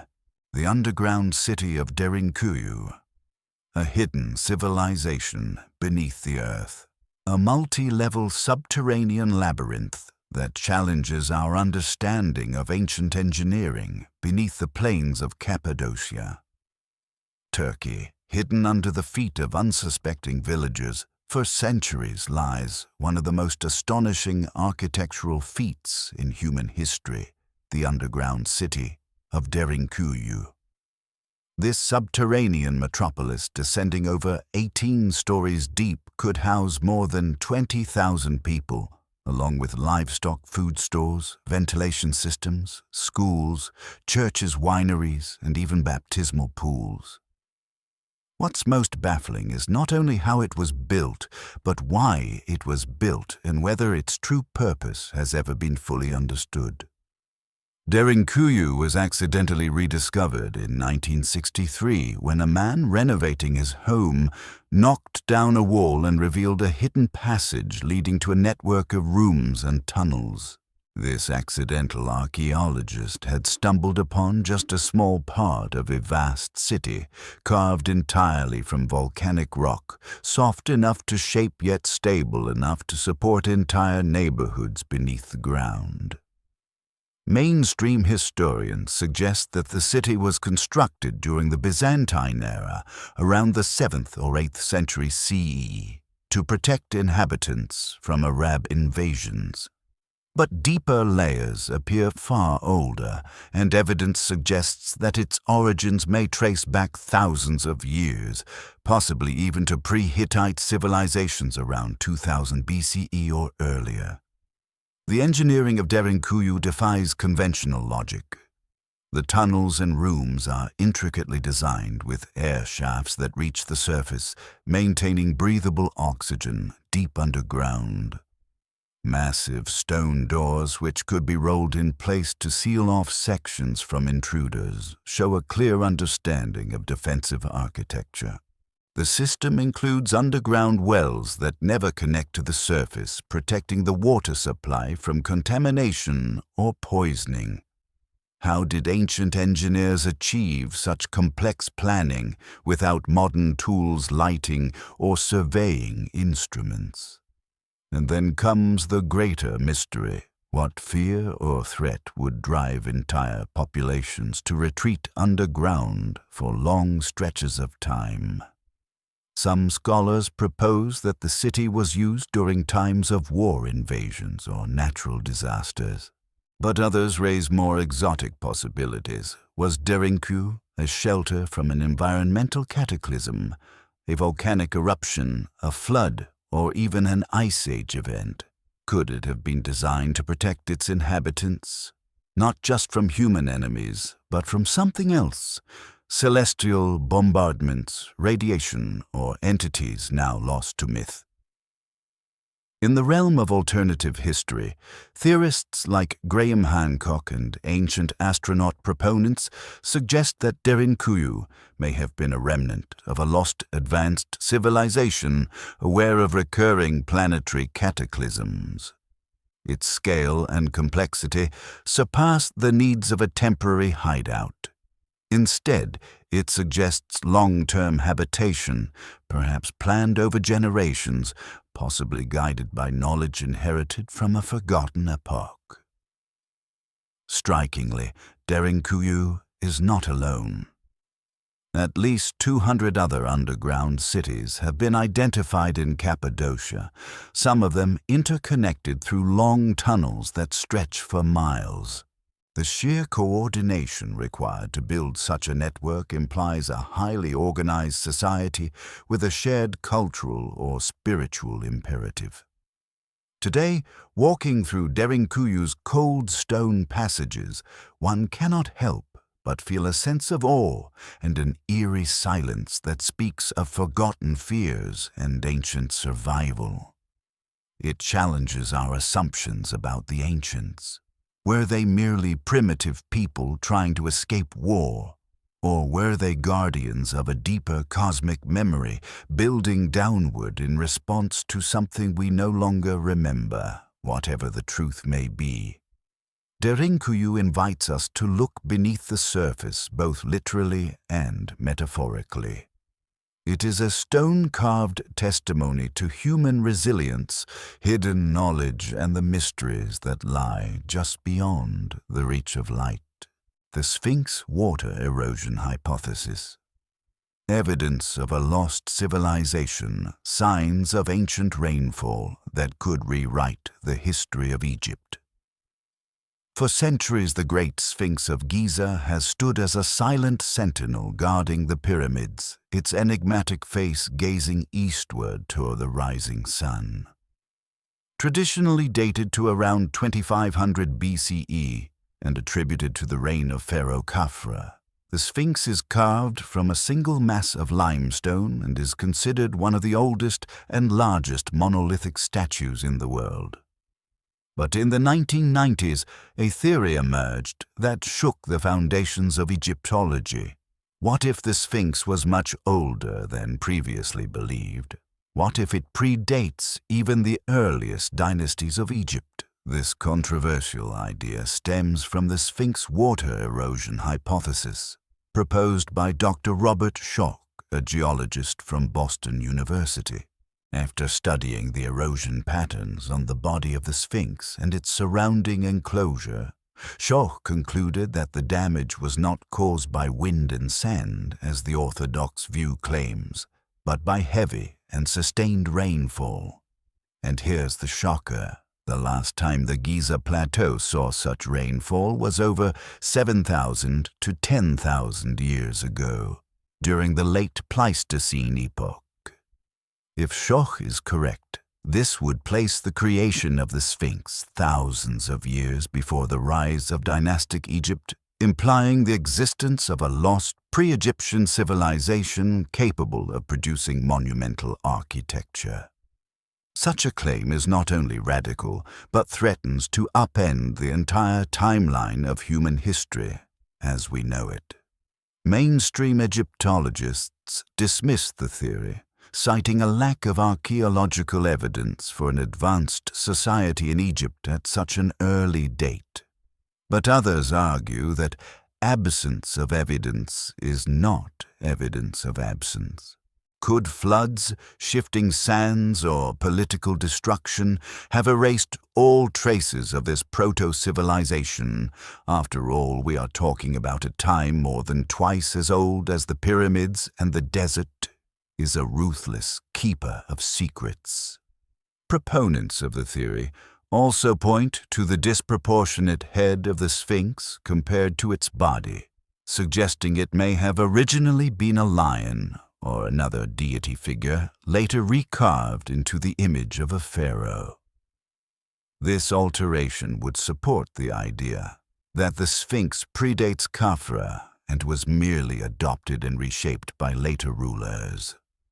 Furthermore, the alignment of the Sphinx with the constellation Leo at the spring equinox, an event that would have occurred around 10,500 BCE, has led some to speculate about an ancient astronomical or even astrological significance. This aligns with similar precessional markers observed at other ancient sites like Göbekli Tepe and Stonehenge. The implications of the Sphinx water erosion hypothesis are staggering.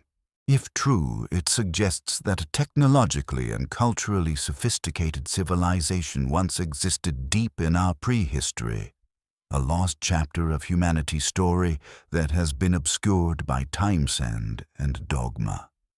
It revives old questions. Was there once a global culture capable of advanced engineering later wiped out by a cataclysm? Was the Sphinx built as a monument of warning remembrance or reverence for forgotten gods? What makes this debate more than just academic is its emotional and philosophical impact. If we accept the possibility that the Sphinx is older than we've been taught, we must also accept that civilization's roots run far deeper than we've dared to imagine.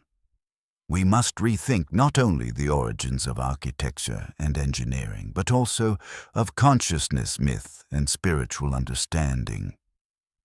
The Sphinx, with its weathered body and inscrutable expression, may not just be a relic of Egypt. It may be a messenger from a forgotten age, patiently waiting for us to remember what we've lost. The Coral Castle, one man's mysterious mastery over gravity. How did a 100-pound recluse move? 30-ton stones without modern machinery, nestled quietly in Homestead, Florida, stands a monument as puzzling as it is profound. The Coral Castle, a massive structure made of megalithic limestone blocks, some weighing up to 30 tons. The most astounding part: it was built by a single man, Edward Leedskalnin, a reclusive Latvian immigrant who worked entirely alone and mostly at night over a span of nearly 3 decades, and nobody ever saw him do it. Leedskalnin claimed to know the secrets of the ancient builders, particularly the techniques used to construct the Great Pyramids of Egypt. What lends weight to this claim is the stunning precision and scale of the Coral Castle's architecture. Using only rudimentary tools, Leedskalnin carved and moved more than 1,100 tons of coral rock into position, forming intricately balanced gates, towering monoliths, tables shaped like hearts, crescent moon structures, and even a functioning sundial and telescope, all perfectly aligned. But how could a man just over 5 feet tall and weighing less than 100 pounds manipulate such gigantic stones without cranes or heavy equipment? Local legends suggest he possessed an almost supernatural knowledge of magnetism, vibrational physics, or even anti-gravity. Witnesses claim to see Leedskalnin hum quietly or use tuning forks while working. Others reported electromagnetic interference in the area, compasses spinning wildly, or radios going dead, suggesting he might have been manipulating fields of energy unknown to mainstream science. While some skeptics assert that pulleys, levers, and clever engineering were responsible, no one has replicated his feats under similar constraints. In fact, one of the Coral Castle's most famous features, a 9-ton revolving stone gate, was so precisely balanced on a central axis that it could be opened with a single finger. When the gate eventually stopped rotating in the 1980s, engineers using advanced equipment took days to disassemble and repair it, still unable to fully grasp how Leedskalnin achieved such balance. Ed never publicly explained his methods. Instead, he cryptically suggested that he had discovered the secrets of the pyramids and wrote small pamphlets like Magnetic Current, which spoke of magnetism as the fundamental force of nature distinct from mainstream electrical theories. These writings remain vague but hint at an understanding of natural forces that may have been lost or intentionally hidden over time. Some believe that Ed tapped into Earth's energy grid, similar to ancient theories about ley lines or telluric currents channeling natural electromagnetic forces to lift the blocks.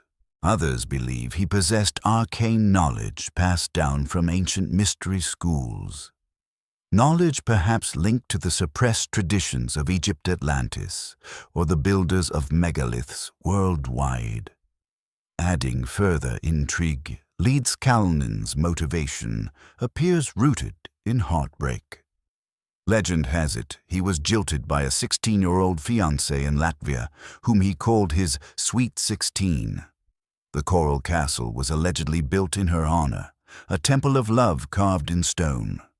Whether this was true or a romantic myth, it adds a deeply human layer to the mystery, a love so powerful it moved mountains, or at least stones.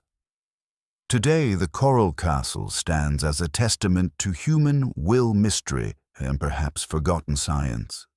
It is a puzzle wrapped in poetry, defying explanation and inviting awe. Whether Ed Leedskalnin was a genius engineer, a modern-day wizard, or a humble man with access to ancient secrets, one thing is certain: the coral castle challenges our assumptions about what one person can do and what secrets the universe might still hold. The Tomb of the Nine Unknown, a secret society guarding dangerous knowledge. India's greatest hidden brotherhood of wisdom and power. Amid the rich and mystical heritage of ancient India, there exists a legend so compelling, so steeped in secrecy, that it rivals the mysteries of the Illuminati or the Knights Templar. It is the tale of the Nine Unknown Men, a secret society supposedly formed over 2,000 years ago by Emperor Ashoka the Great following the bloodshed of the Kalinga War in the 3rd century BCE. Haunted by the carnage he had witnessed, Ashoka renounced violence and embraced Buddhism. But in doing so, he also came to realize the grave danger posed by unchecked knowledge, and decided to safeguard the most powerful truths from falling into the wrong hands. To that end, Ashoka is said to have gathered 9 of the wisest men in his realm, each entrusted with a single book of esoteric knowledge, fields ranging from alchemy and physiology to microbiology, communication, time travel, gravity control, and even psychological warfare.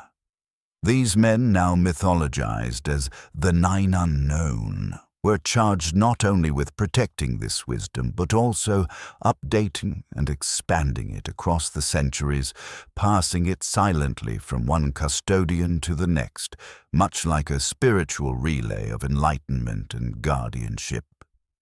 Unlike many legends, the story of the Nine Unknown Men isn't derived from ancient religious texts, but was popularized in the modern era by Louis Jacoliot, a French writer, and later by Talbot Mundy, whose 1923 novel, The Nine Unknown, cast the idea into global fascination.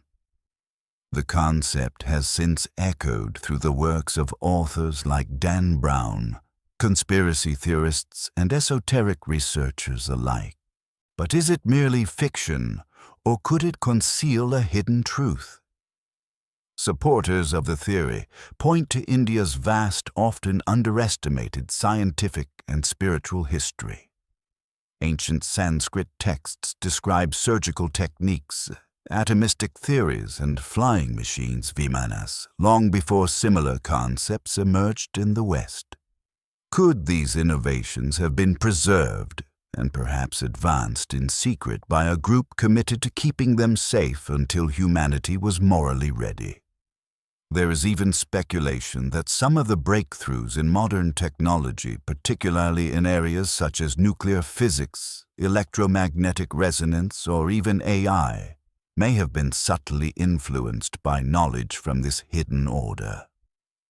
In this view, the Nine Unknown are not just passive guardians, but quiet shepherds of humanity's destiny, ensuring that knowledge evolves in balance with wisdom and ethics.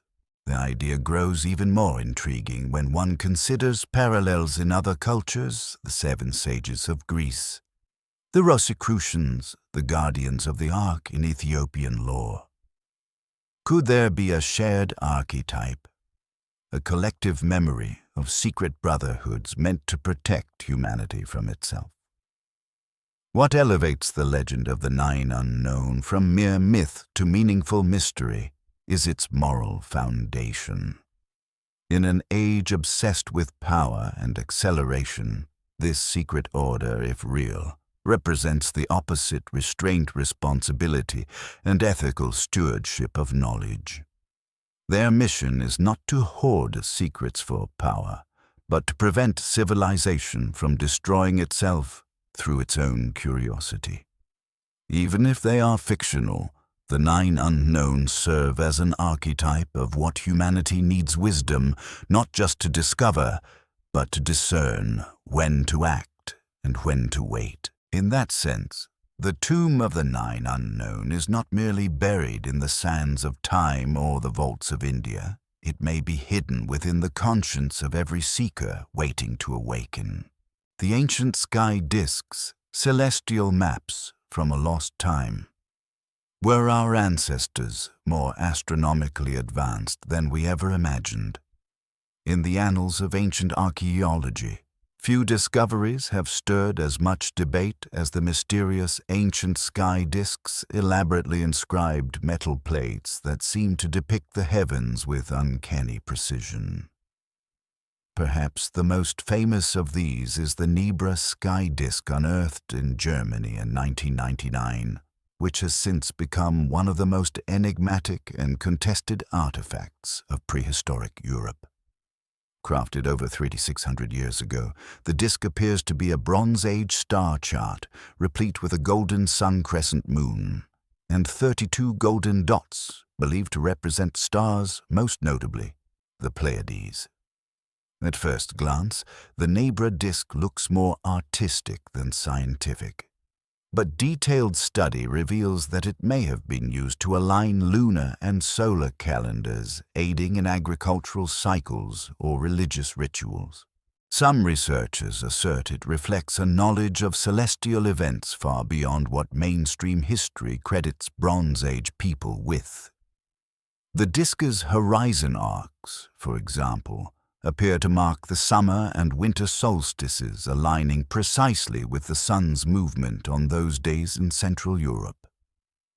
Such discoveries pose a profound question: where did this astronomical knowledge come from, and why was it encoded in metal discs rather than passed down through oral tradition or parchment? One theory suggests that sky discs were created as tools of initiation or sacred teaching passed between high priests or shamanic astronomers who acted as keepers of cosmic wisdom. Others propose these discs were technological relics, remnants of an earlier, more advanced civilization whose scientific understanding of the stars rivaled or even surpassed our own. What makes this theory more compelling is the existence of similar celestial artifacts around the world. From the Antikythera mechanism in Greece, a kind of ancient analog computer designed to predict eclipses and planetary positions, to the Babylonian star charts etched in cuneiform and the Maya codices filled with astronomical data, there's mounting evidence that ancient peoples were meticulous sky watchers deeply attuned to the rhythms of the cosmos. Some even suggest that sky discs like the Nebra may point to extraterrestrial contact or divine revelation, as the precision involved would have required long-term observations and complex mathematics not thought to exist in that era. Mainstream scholars caution against such speculation, insisting that indigenous ingenuity and accumulated observation over generations could explain it. But this doesn't answer the core mystery. Why was such advanced knowledge lost only to be rediscovered thousands of years later? Could it be that these discs were encoded in symbolism, understood only by select initiates in ancient mystery schools, much like the ancient Egyptian zodiacs or Hindu cosmological diagrams? Sky discs might have served as multi-layered cosmograms, maps not only of physical constellations, but also spiritual hierarchies, mythological cycles, and philosophical truths. In this view, they were not only calendars, but portals to higher knowledge linking the earth to the heavens in symbolic harmony. Today, The Nebra sky disk is preserved in a German museum under tight security, but its meaning remains elusive. Whether it is simply a relic of ancient observation or a lost key to cosmic understanding, one thing is clear. Our ancestors were not blind wanderers under the stars. They were, in many ways, intelligent navigators of the celestial ocean, and sky disks may be the forgotten logbooks of their sacred journey. The Hall of Records. Beneath the Sphinx, an ancient library sealed in stone. Could a lost archive of human history lie hidden beneath one of the world's oldest monuments, beneath the scorching sands of the Giza Plateau? Under the watchful gaze of the enigmatic Great Sphinx of Egypt lies a mystery that has captivated historians, mystics, and adventurers for over a century, the rumored Hall of Records. A vast underground library said to contain the forgotten wisdom of a lost civilization. According to legend, this secret chamber holds ancient texts, artifacts, and cosmic knowledge from a time before the pharaohs, perhaps even from the time of Atlantis.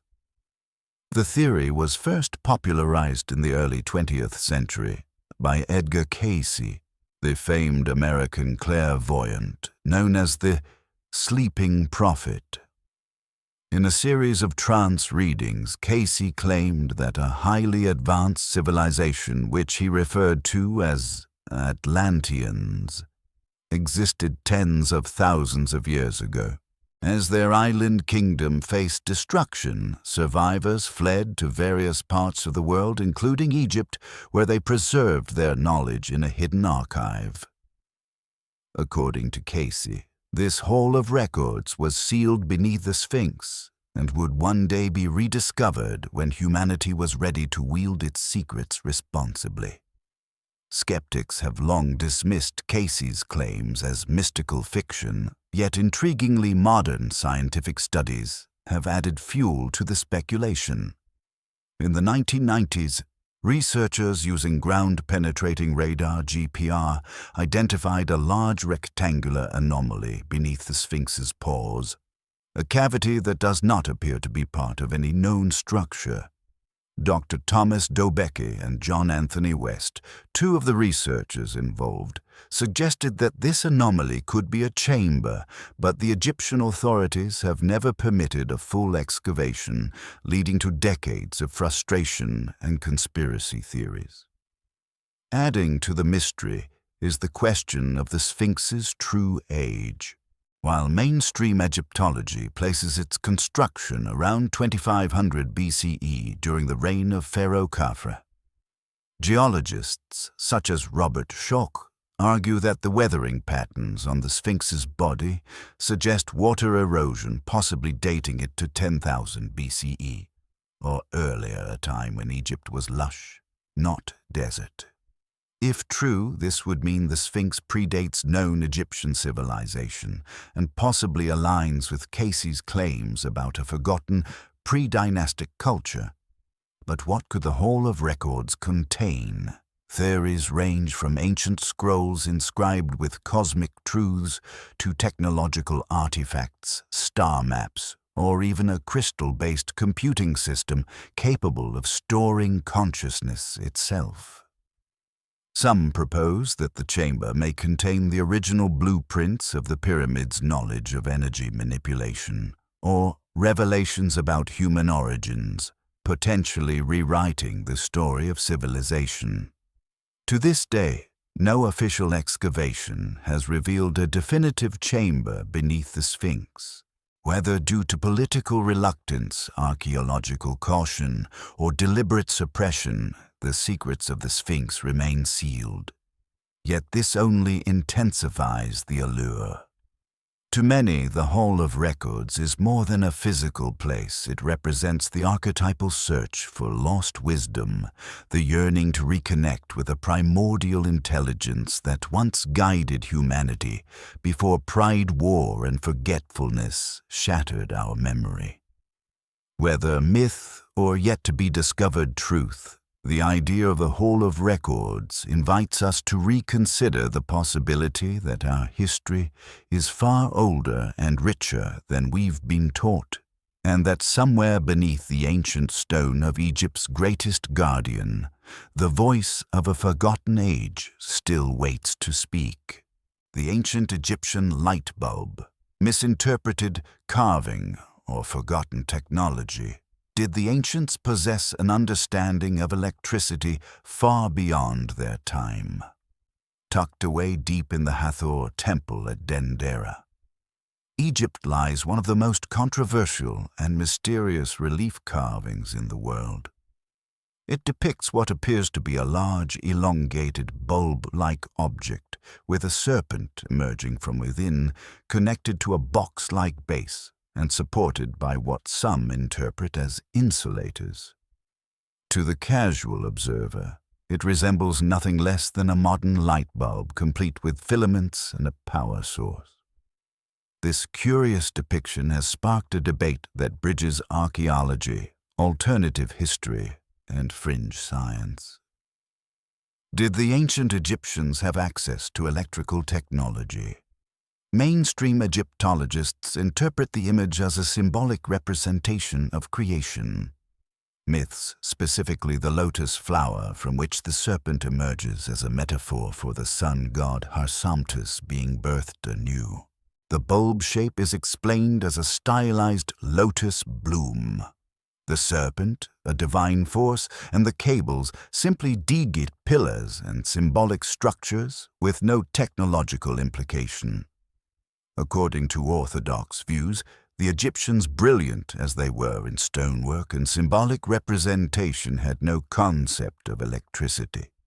But alternative theorists disagree. They point to the striking resemblance of the relief to a Crookes tube or Geissler tube, precursors to the modern fluorescent bulb. The cables connecting to the base look eerily like power cords, while the DJ Eddy pillar could be a high-voltage insulator. Some engineers and electrical hobbyists have even attempted functional reconstructions of the so-called Dendera light, using simple electrodes and inert gases, successfully creating light within similar tube-like vessels.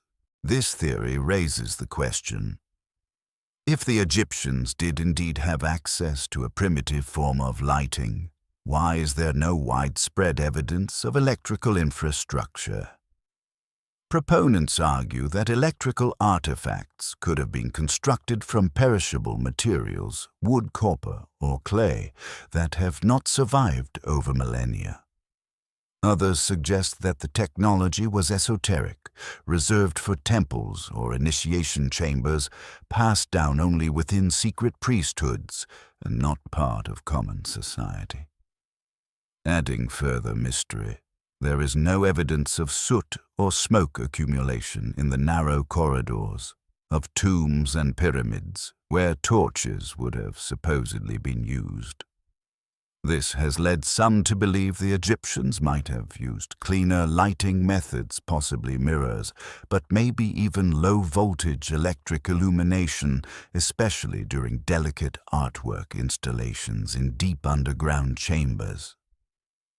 Skeptics caution against letting visual similarity become a basis for technological projection. Just because something looks like modern technology doesn't mean it is.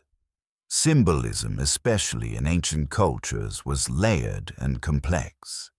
However, the Dendera light bulb theory persists because it touches on something deeper. The notion that ancient civilizations may have understood principles of energy resonance and light in ways we've yet to uncover or are only now rediscovering. Whether metaphor or mechanism, the Dendera relief continues to shine a light literally and figuratively on our limited understanding of ancient innovation. It challenges us to ask, are we interpreting ancient knowledge through the lens of assumption? And if so, what marvels remain hidden simply because we've forgotten how to see them Ancient sound technology. Did the ancients use acoustics to move stone? Could forgotten frequencies explain megalithic construction feats that still baffle? Engineers today, across the ancient world, from the towering pyramids of Egypt to the cyclopean stones of Baalbek and the seamless walls of Sacsayhuaman in Peru, there exists a recurring mystery. How did ancient civilizations move and precisely place massive stones, some weighing hundreds of tons with no evidence of advanced machinery? While mainstream archaeology credits manpower, simple tools, and clever engineering, an alternative theory has quietly echoed through the ages: sound-based technology or acoustic levitation. This idea suggests that ancient builders may have harnessed the resonant power of sound frequencies to move or manipulate heavy objects. The theory, once relegated to the fringes of pseudo-archaeology, is now drawing cautious interest from scientists studying the effects of sound on matter. In laboratory conditions, acoustic levitation has already been demonstrated on small scales using focused ultrasonic waves to lift and suspend particles or droplets in midair. Could a similar scaled-up version of this phenomenon have been mastered in antiquity? Accounts from historical texts and cultural legends seem to hint at this possibility. Tibetan monks, for example, were described by travelers as using chanting and synchronized drumming to levitate large stones in temple construction. In Egypt, the priests of Thoth were said to possess secret knowledge of the voice that moves stone. Ancient Vedic scriptures speak of mantras and sound vibrations being capable of transforming matter, suggesting a profound metaphysical understanding of acoustics. Some researchers point to anomalous features in megalithic sites that defy conventional explanation.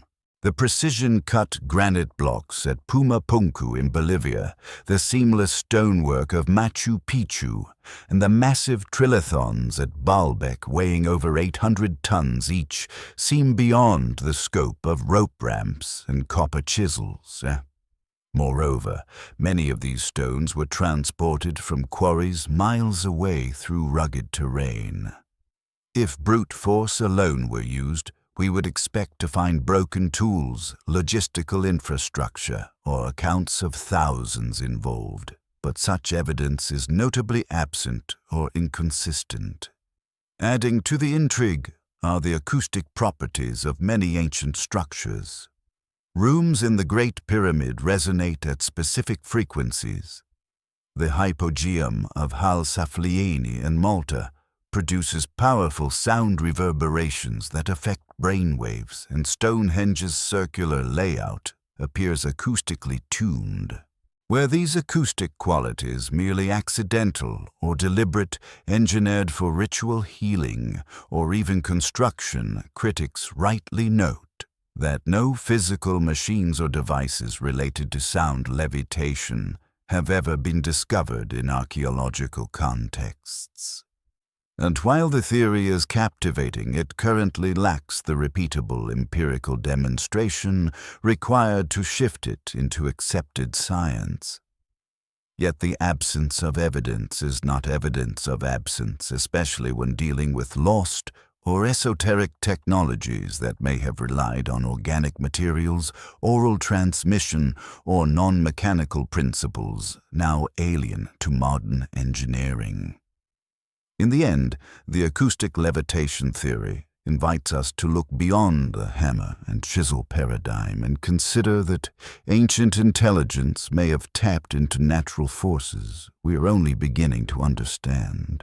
Whether through lost knowledge, intuitive physics, or a synthesis of science and spirituality, the idea that sound could move stone resonates with our deepest curiosity, hinting that the past still hums, with secrets waiting to be rediscovered.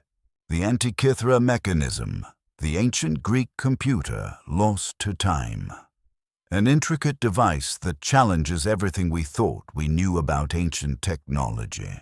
In 1901, sponge divers exploring a Roman-era shipwreck off the coast of the small Greek island of Antikythera stumbled upon something that would baffle historians for over a century.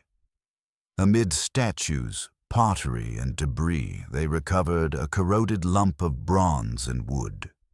What initially seemed like a jumble of gears eventually turned out to be one of the most sophisticated artifacts ever found from antiquity, the Antikythera mechanism, often called the world's first analog computer. Dated to around 150–100 BCE, the device consists of a series of interlocking bronze gears housed in a wooden box roughly the size of a shoebox. As researchers painstakingly X-rayed and reconstructed the fragments over decades, they uncovered a technological marvel, one capable of predicting solar and lunar eclipses, tracking planetary positions, and even accounting for the 4-year cycle of the Olympic Games. It could model the complex movements of celestial bodies with an accuracy that seemed light years ahead of its time. The mere existence of the Antikythera mechanism has radically altered our understanding of ancient Greek science. Before its discovery, it was commonly believed that the Greeks lacked the mechanical knowledge to create such precision instruments.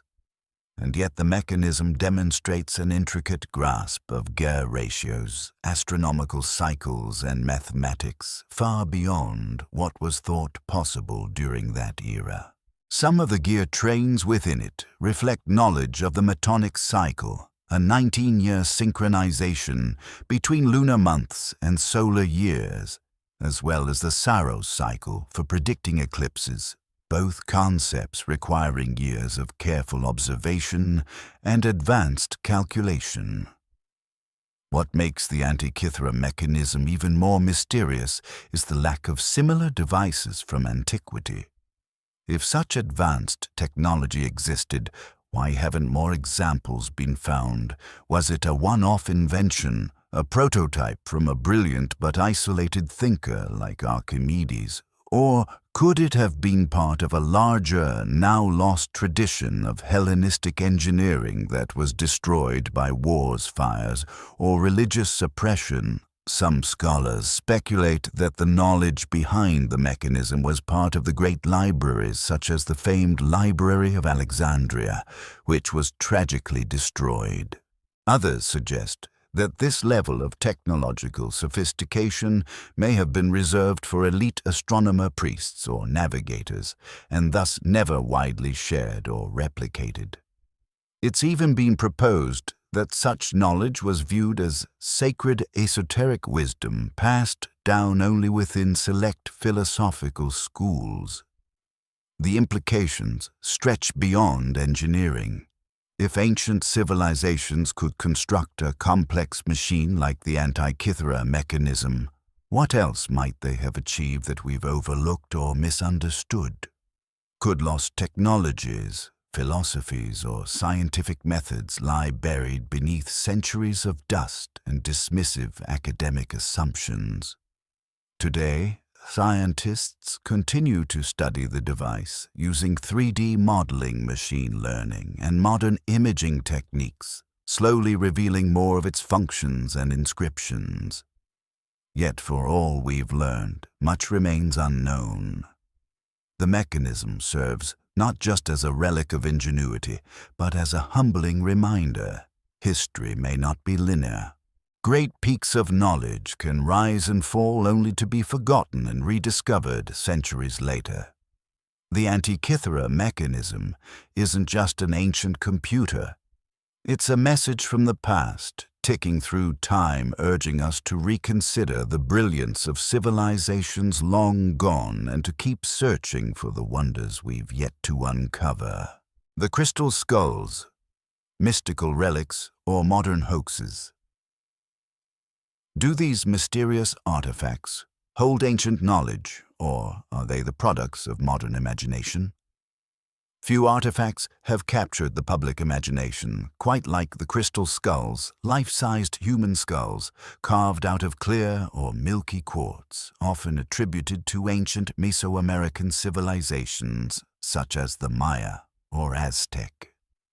These enigmatic objects have been the center of numerous legends, conspiracy theories, and spiritual claims, from harboring ancient wisdom to possessing supernatural powers.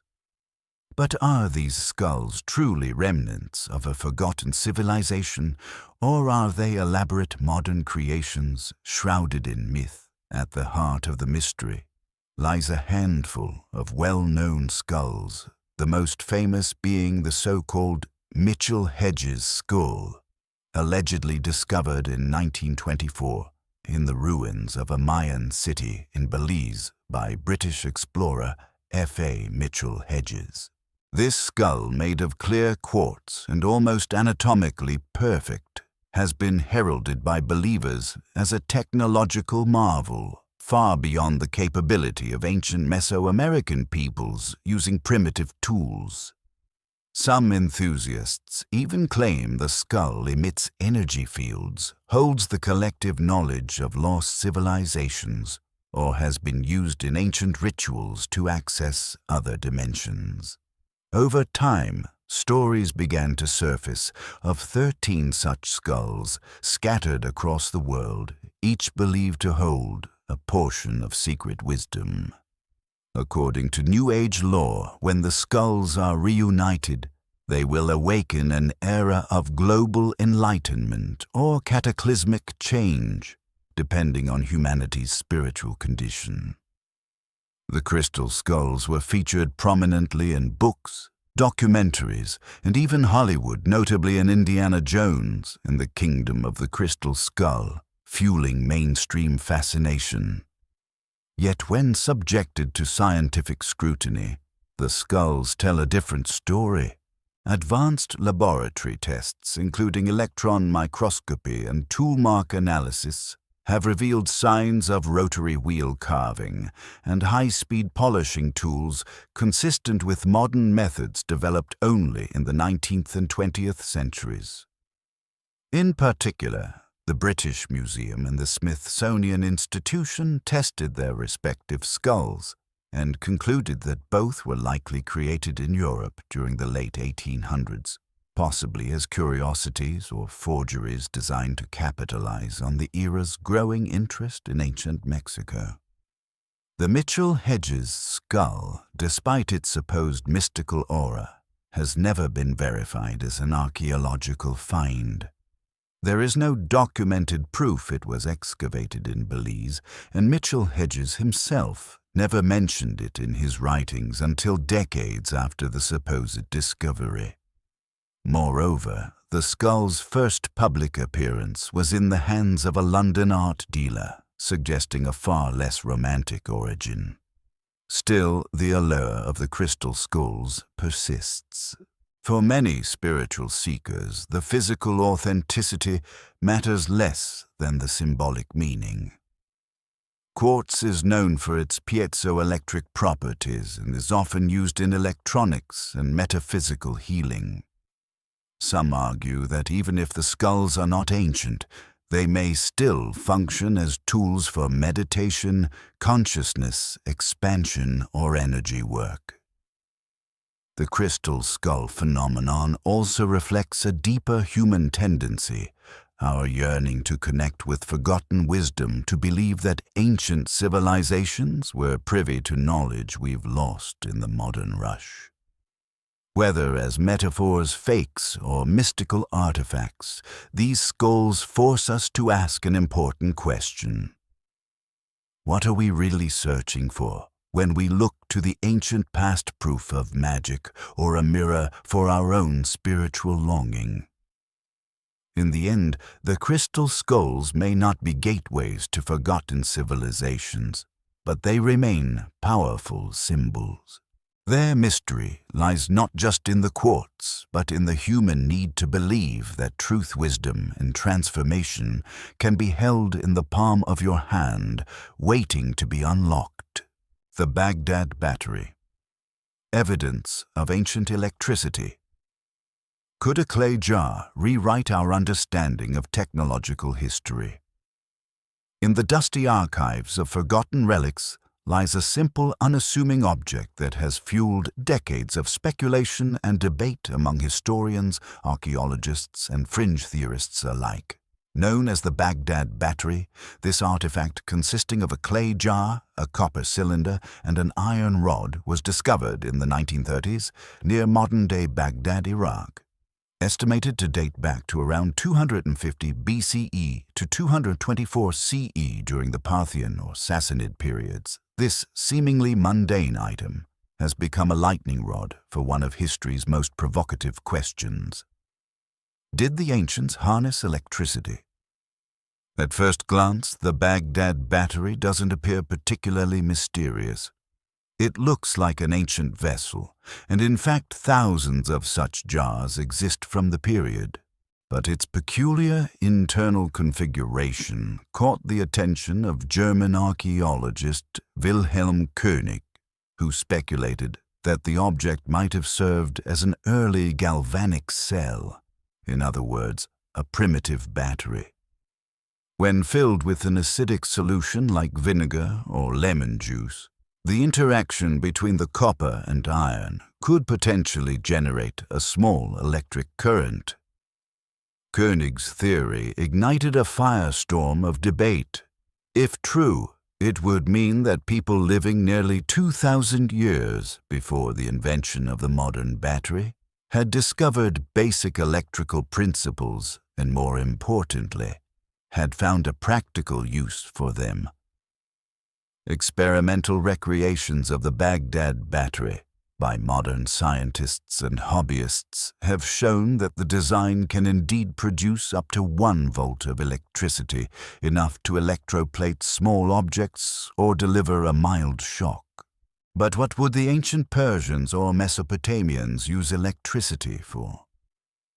The most popular theory is electroplating, a process that uses electricity to coat a metal object with a thin layer of another metal, such as gold or silver.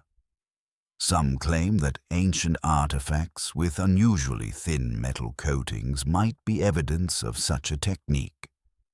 Others speculate the battery could have been used for medicinal or ritualistic purposes, delivering a tingly shock to the skin in the belief that it promoted healing or spiritual experiences.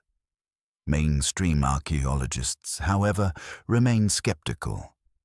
There is no direct evidence that electroplating was practiced at the time, nor have any wires or electrical conductors been found alongside the batteries. Critics argue that the Baghdad Battery might simply be a storage vessel, and that the iron rod could have had a mundane use, such as holding a scroll or serving as a stopper. They suggest that interpretations like Koenig's are a case of modern projection applying today's technological mindset to the past without sufficient proof. Yet the intrigue persists. The Baghdad Battery has become a staple in documentaries, museums, and speculative literature.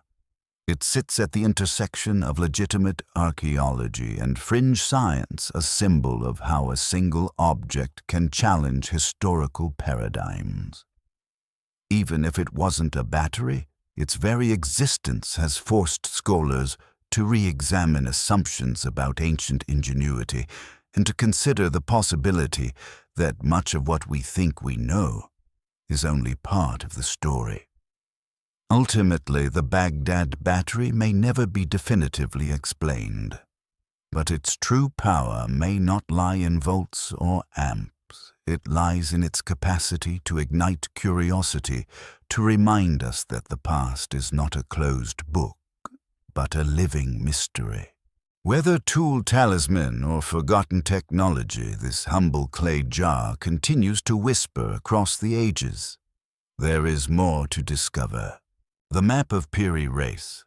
Anomalies in ancient cartography. Did a 16th century map reveal knowledge of Antarctica?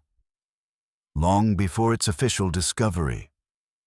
Among the many documents that challenge our understanding of historical knowledge, few are as confounding or as controversial as the map of Piri Reis. Drawn in 1513 by Piri Reis, a Turkish admiral and cartographer of the Ottoman Empire, this fragmentary world map has inspired awe, speculation, and intense scholarly scrutiny. What makes it so compelling is not merely its age or beauty, but the geographical anomalies it contains, details that some argue should have been impossible to know at the time. The map drawn on gazelle skin parchment covers the western coasts of Europe and North Africa, as well as the eastern coasts of South America and parts of the Atlantic. But it's the southern portion of the map, what some interpret as Antarctica, that has stirred the greatest controversy. This landmass, positioned where Antarctica lies today, appears ice-free and accurately detailed, leading some to suggest that it represents the continent before it was covered in ice, possibly thousands of years ago. How could Piri Reis have drawn such a feature centuries before Antarctica was officially discovered in 1820, and even longer before its subglacial topography was known? Reis himself wrote in annotations on the map that he compiled it using older source maps, including some from the time of Alexander the Great. This has led to tantalizing speculation that the map might preserve the legacy of a lost advanced civilization, perhaps Atlantis, or a similar seafaring culture with sophisticated geographic knowledge. Proponents of the ancient advanced civilization theory often point to the high level of geodetic accuracy in the map, suggesting that whoever made the original source charts had knowledge of spherical trigonometry, longitudinal measurement, and even an understanding of the Earth's curvature. They argue that such precision was not possible with the tools available in the early 1500s, especially given that accurate longitudinal calculations were not developed until centuries later. Skeptics, however, offer alternative explanations.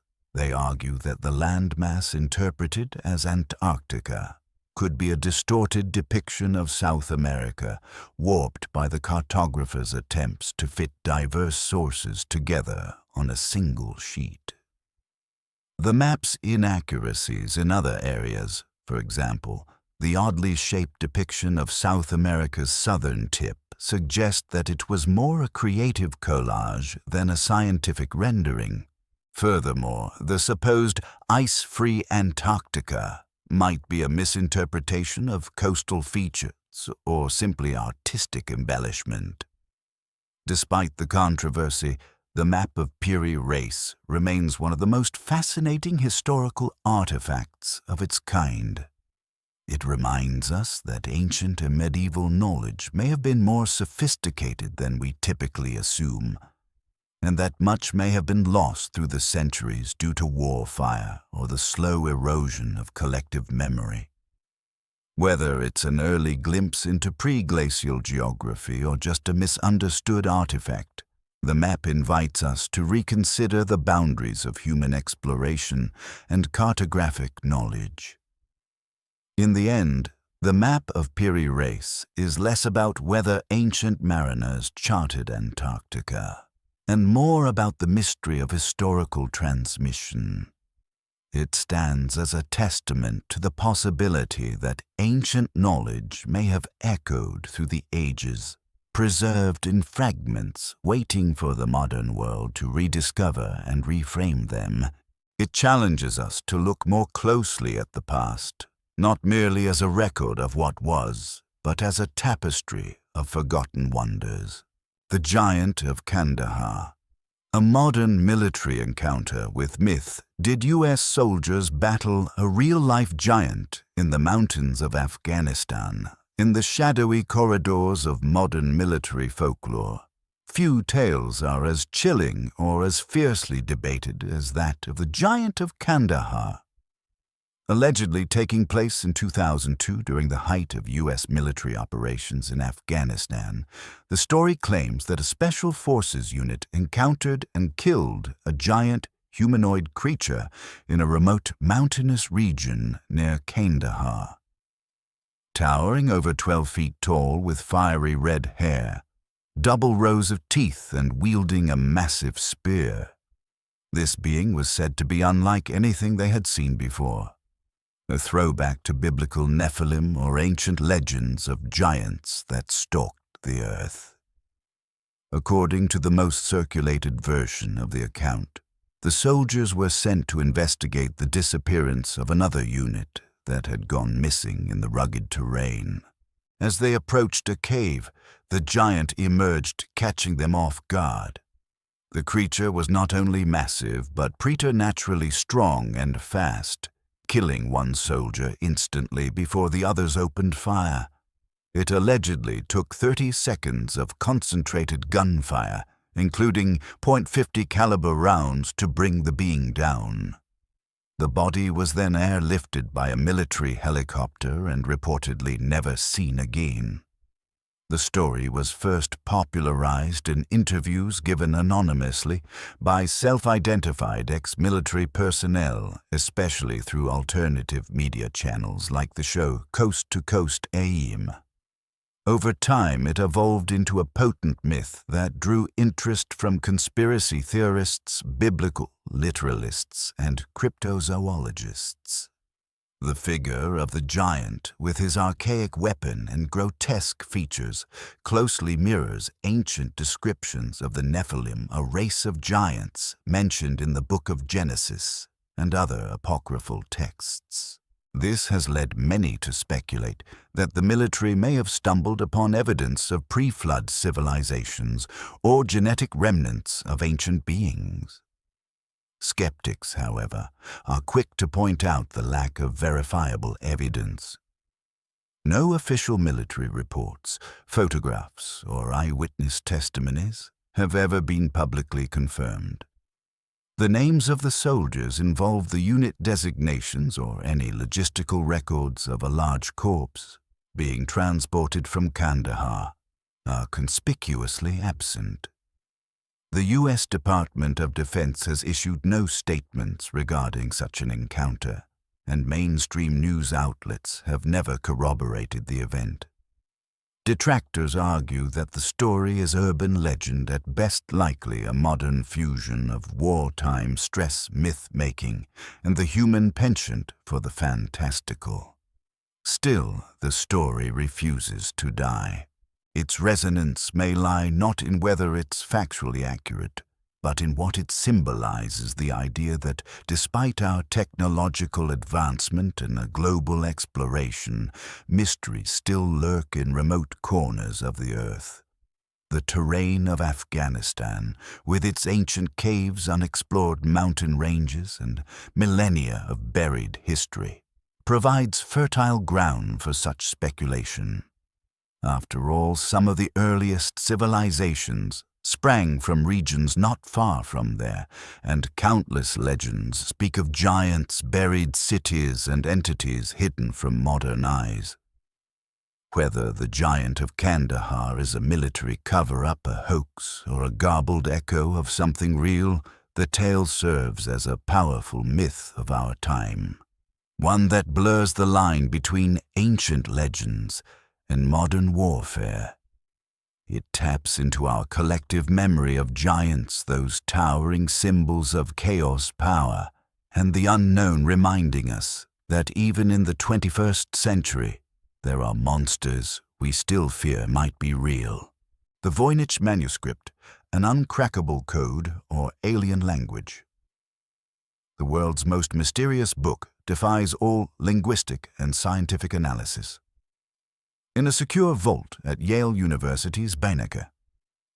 Rare book and manuscript library sits an enigma that has baffled linguists, code breakers, historians, and conspiracy theorists for over a century. The Voynich manuscript. Estimated to have been written in the early 15th century, this small, richly illustrated codex contains 240 pages of indecipherable script and bizarre otherworldly diagrams.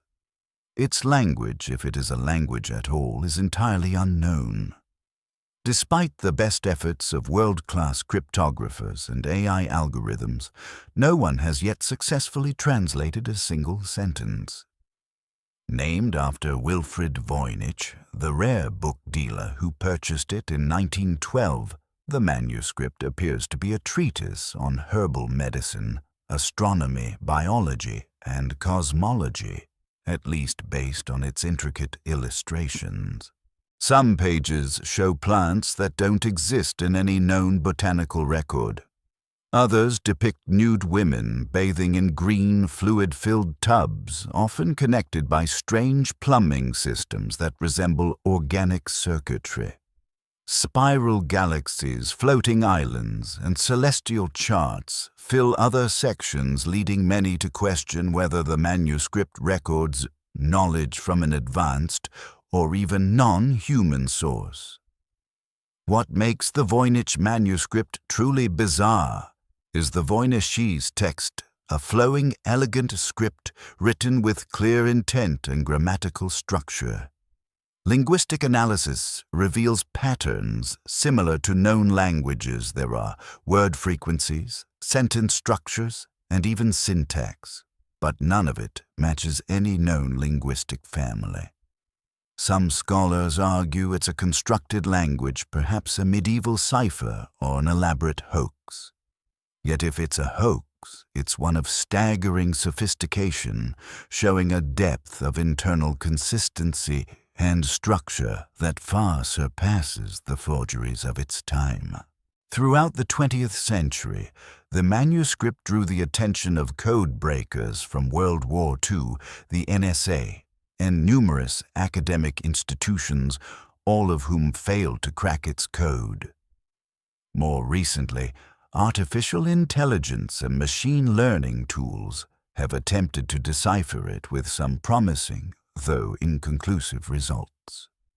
One Canadian team proposed that the manuscript may be written in abbreviated phonetic Hebrew, while others suggest it's a polyglot or an unknown dialect of a dead language.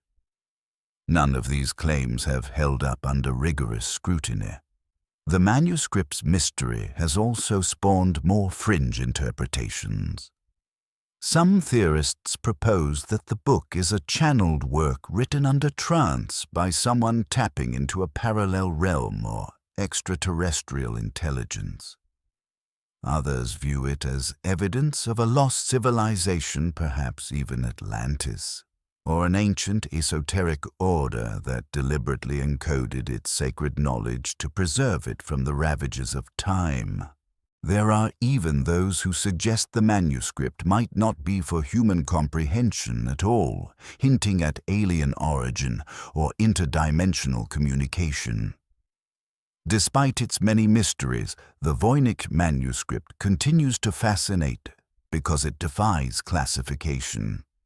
It is neither clearly scientific, religious, nor artistic, but rather a strange synthesis of all three. Its pages are filled with visual riddles, cryptic poetry, and symbols that seem simultaneously familiar and alien. In a world where almost everything is accessible and digitized, the manuscript is a relic that resists understanding, beckoning us into a deeper mystery. Whether it is an elaborate riddle, a medieval fantasy, or a window into another world, the Voynich manuscript remains one of humanity's greatest unsolved puzzles, a symbol of how much we still don't know, and how some truths may lie just beyond the reach of reason. Göbekli Tepe, the temple that shouldn't exist. Rewriting human history with a 12,000-year-old mystery. In the dry, wind-swept plains of southeastern Turkey stands one of the most astonishing archaeological discoveries of the 20th century, Göbekli Tepe. Unearthed in the 1990s by German archaeologist Klaus Schmidt, this ancient site consists of massive stone circles, monolithic T-shaped pillars and intricate carvings, an architectural marvel that predates Stonehenge by over 6,000 years. What's most shocking is that Göbekli Tepe is dated to approximately 9600 BCE, making it the oldest known temple complex in the world, built by a society that, according to mainstream history, should not have had the capability to construct such a site. At the time of its construction, humanity was still thought to be in the hunter-gatherer phase of development. The agricultural revolution, city building, and organized religion were still thousands of years away. Or so we believed. Göbekli Tepe shatters that timeline. Its massive megaliths, some weighing over 10 tons, are arranged in ceremonial circles with elaborate carvings of animals, abstract symbols, and humanoid figures. These were not random etchings, but intentional and meaningful depictions, likely symbolic or spiritual in nature. The precision, symmetry, and scale of the structures challenge the notion that they were built without complex social organization, engineering knowledge, or architectural tools. So who built Göbekli Tepe, and how? The mystery deepens when we realize the site was intentionally buried around 8000 BCE. The soil covering the structures was clean, deliberate, and uniform, suggesting that whoever constructed this monument also chose to hide it completely. This act has preserved the temple for millennia, but it also raises deep questions. Why would an ancient people expend so much energy to construct a monumental religious site, only to bury it deliberately? Were they trying to protect it, erase it from memory, or mark the end of a forgotten era? Some scholars argue that Göbekli Tepe was a central place of spiritual importance, possibly serving as a meeting point for early tribes, perhaps even the birthplace of religion itself. Others propose a more radical view that the knowledge and organization needed to build Göbekli Tepe suggests the presence of a lost advanced civilization, one erased by catastrophe or time. This aligns with myths found in cultures across the globe, from the Great Flood of the Bible to the destruction of Atlantis in Plato's dialogues. Could Göbekli Tepe be a survivor of pre-cataclysmic humanity, preserved under soil and secrecy? The implications are profound. If Göbekli Tepe is not an isolated anomaly, but a remnant of a forgotten age, then our understanding of human history must be revised from the ground up. It implies that complex spiritual life, artistic expression, and architectural ambition were present far earlier than previously believed. It calls into question the linear model of progress and invites us to imagine civilizational cycles where knowledge rises, is lost, and may rise again. Today, only a fraction of Göbekli Tepe has been excavated. Vast areas remain buried beneath the earth, potentially holding secrets that could further overturn our assumptions. Each unearthed pillar, each carved fox vulture or humanoid figure whispers of a time when early humans reached for the divine in ways we are only beginning to comprehend. Göbekli Tepe stands not just as a marvel of stone, but as a challenge to historical orthodoxy, daring us to accept that what we call prehistory may be filled with forgotten wonders and truths that still lie sleeping beneath the dust of ages. The Coral Castle, built by anti-gravity or pure willpower. One man, 100 tons of stone, and a mystery that still defies explanation. Hidden away in Homestead, Florida, lies one of America's most enigmatic monuments, the Coral Castle. Built entirely out of massive blocks of oolitic limestone, often mistakenly referred to as coral. This strange and haunting site was constructed by a single man, Edward Leeds Kalnin, a 5-foot-tall, 100-pound Latvian immigrant who claim to possess a secret knowledge of the universe.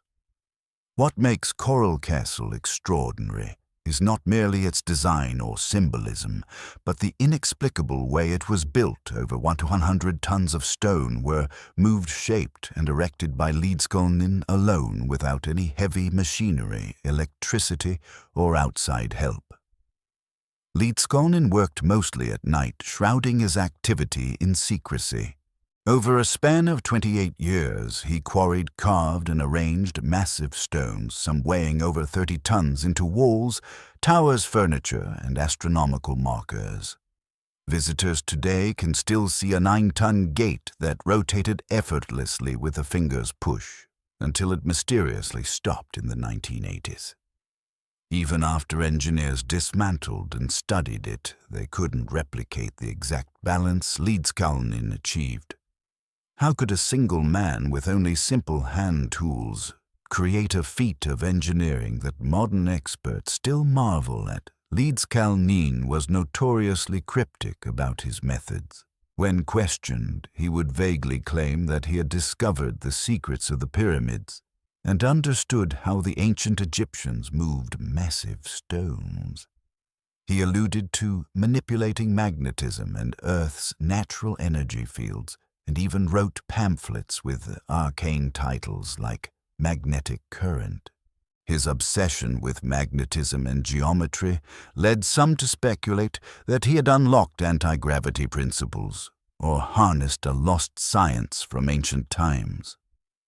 Others believed he may have been using sonic levitation, as suggested in some theories about megalithic sites across the globe. Mainstream explanations propose that Leedskalnin used clever techniques involving pulleys, levers, and a deep understanding of weight distribution. However, there are no photos or video evidence showing how he moved the stones. Visitors reported seeing strange tripods and hearing odd humming noises during the night. Some even claimed to witness stones floating. While such stories remain anecdotal, they add to the allure and mystique of the Coral Castle. To this day, the actual construction process remains undocumented, and none of the theories, conventional or fringe, can fully explain what happened there. Beyond the physical feat, Coral Castle is a monument of heartbreak and obsession. Leedskalnin dedicated the structure to his sweet 16, a woman named Agnes Scuffs, who broke off their engagement shortly before their wedding. He left Latvia and spent the rest of his life building this castle in her honor. Each piece, from the heart-shaped table to the stone chairs and sundials, speaks to a love unfulfilled and a mind perhaps too advanced or too haunted for his time. Today, Coral Castle is a tourist attraction, but it remains far more than a roadside oddity. It is a challenge to our understanding of physics, engineering, and human potential. Is it the work of a genius with ancient knowledge? A lonely man who channeled grief into grandeur? Or proof that we've underestimated what one determined person can achieve when driven by love and possibly something more? Whatever the truth, Coral Castle stands as a testament to mystery, a stone riddle in plain sight. Whether it was built through magnetism, secret wisdom, or sheer force of will, it reminds us that not all wonders come from grand civilizations. Sometimes they are carved in silence by a single soul who refuses to be forgotten. The Bygong Pipes, alien technology or natural phenomenon. 150,000-year-old mystery, buried in the Chinese highlands. In the remote Qinghai province of China, nestled near the edge of Mount Bygong, lies a bizarre and unsettling mystery that has captivated archaeologists, geologists, and fringe theorists alike: the Bygong Pipes. Emerging from the side of a pyramid-shaped mountain and discovered near Lake Tosun, these rust-colored, metallic-looking pipe structures are embedded in rock that dates back at least 150,000 years. Some of the pipes lead deep into the mountain itself. Others connect to the nearby saltwater lake. The enigma is straightforward yet profound. Who installed these pipes and why? Discovered by Chinese scientists during an exploration of the region, the Baigong pipes vary in size, some as wide as 40 centimeters, others as narrow as a few millimeters. They appear to be made of iron-rich material, and laboratory analysis reveals a strange chemical composition, primarily iron oxide, calcium, and silicon dioxide, with traces of rare elements like thorium. Some pipes were found to be highly radioactive, further deepening the mystery. Even more puzzling, several pipes show a degree of symmetry and regularity that strongly suggests intelligent design, not the erratic formations we'd expect from purely natural processes.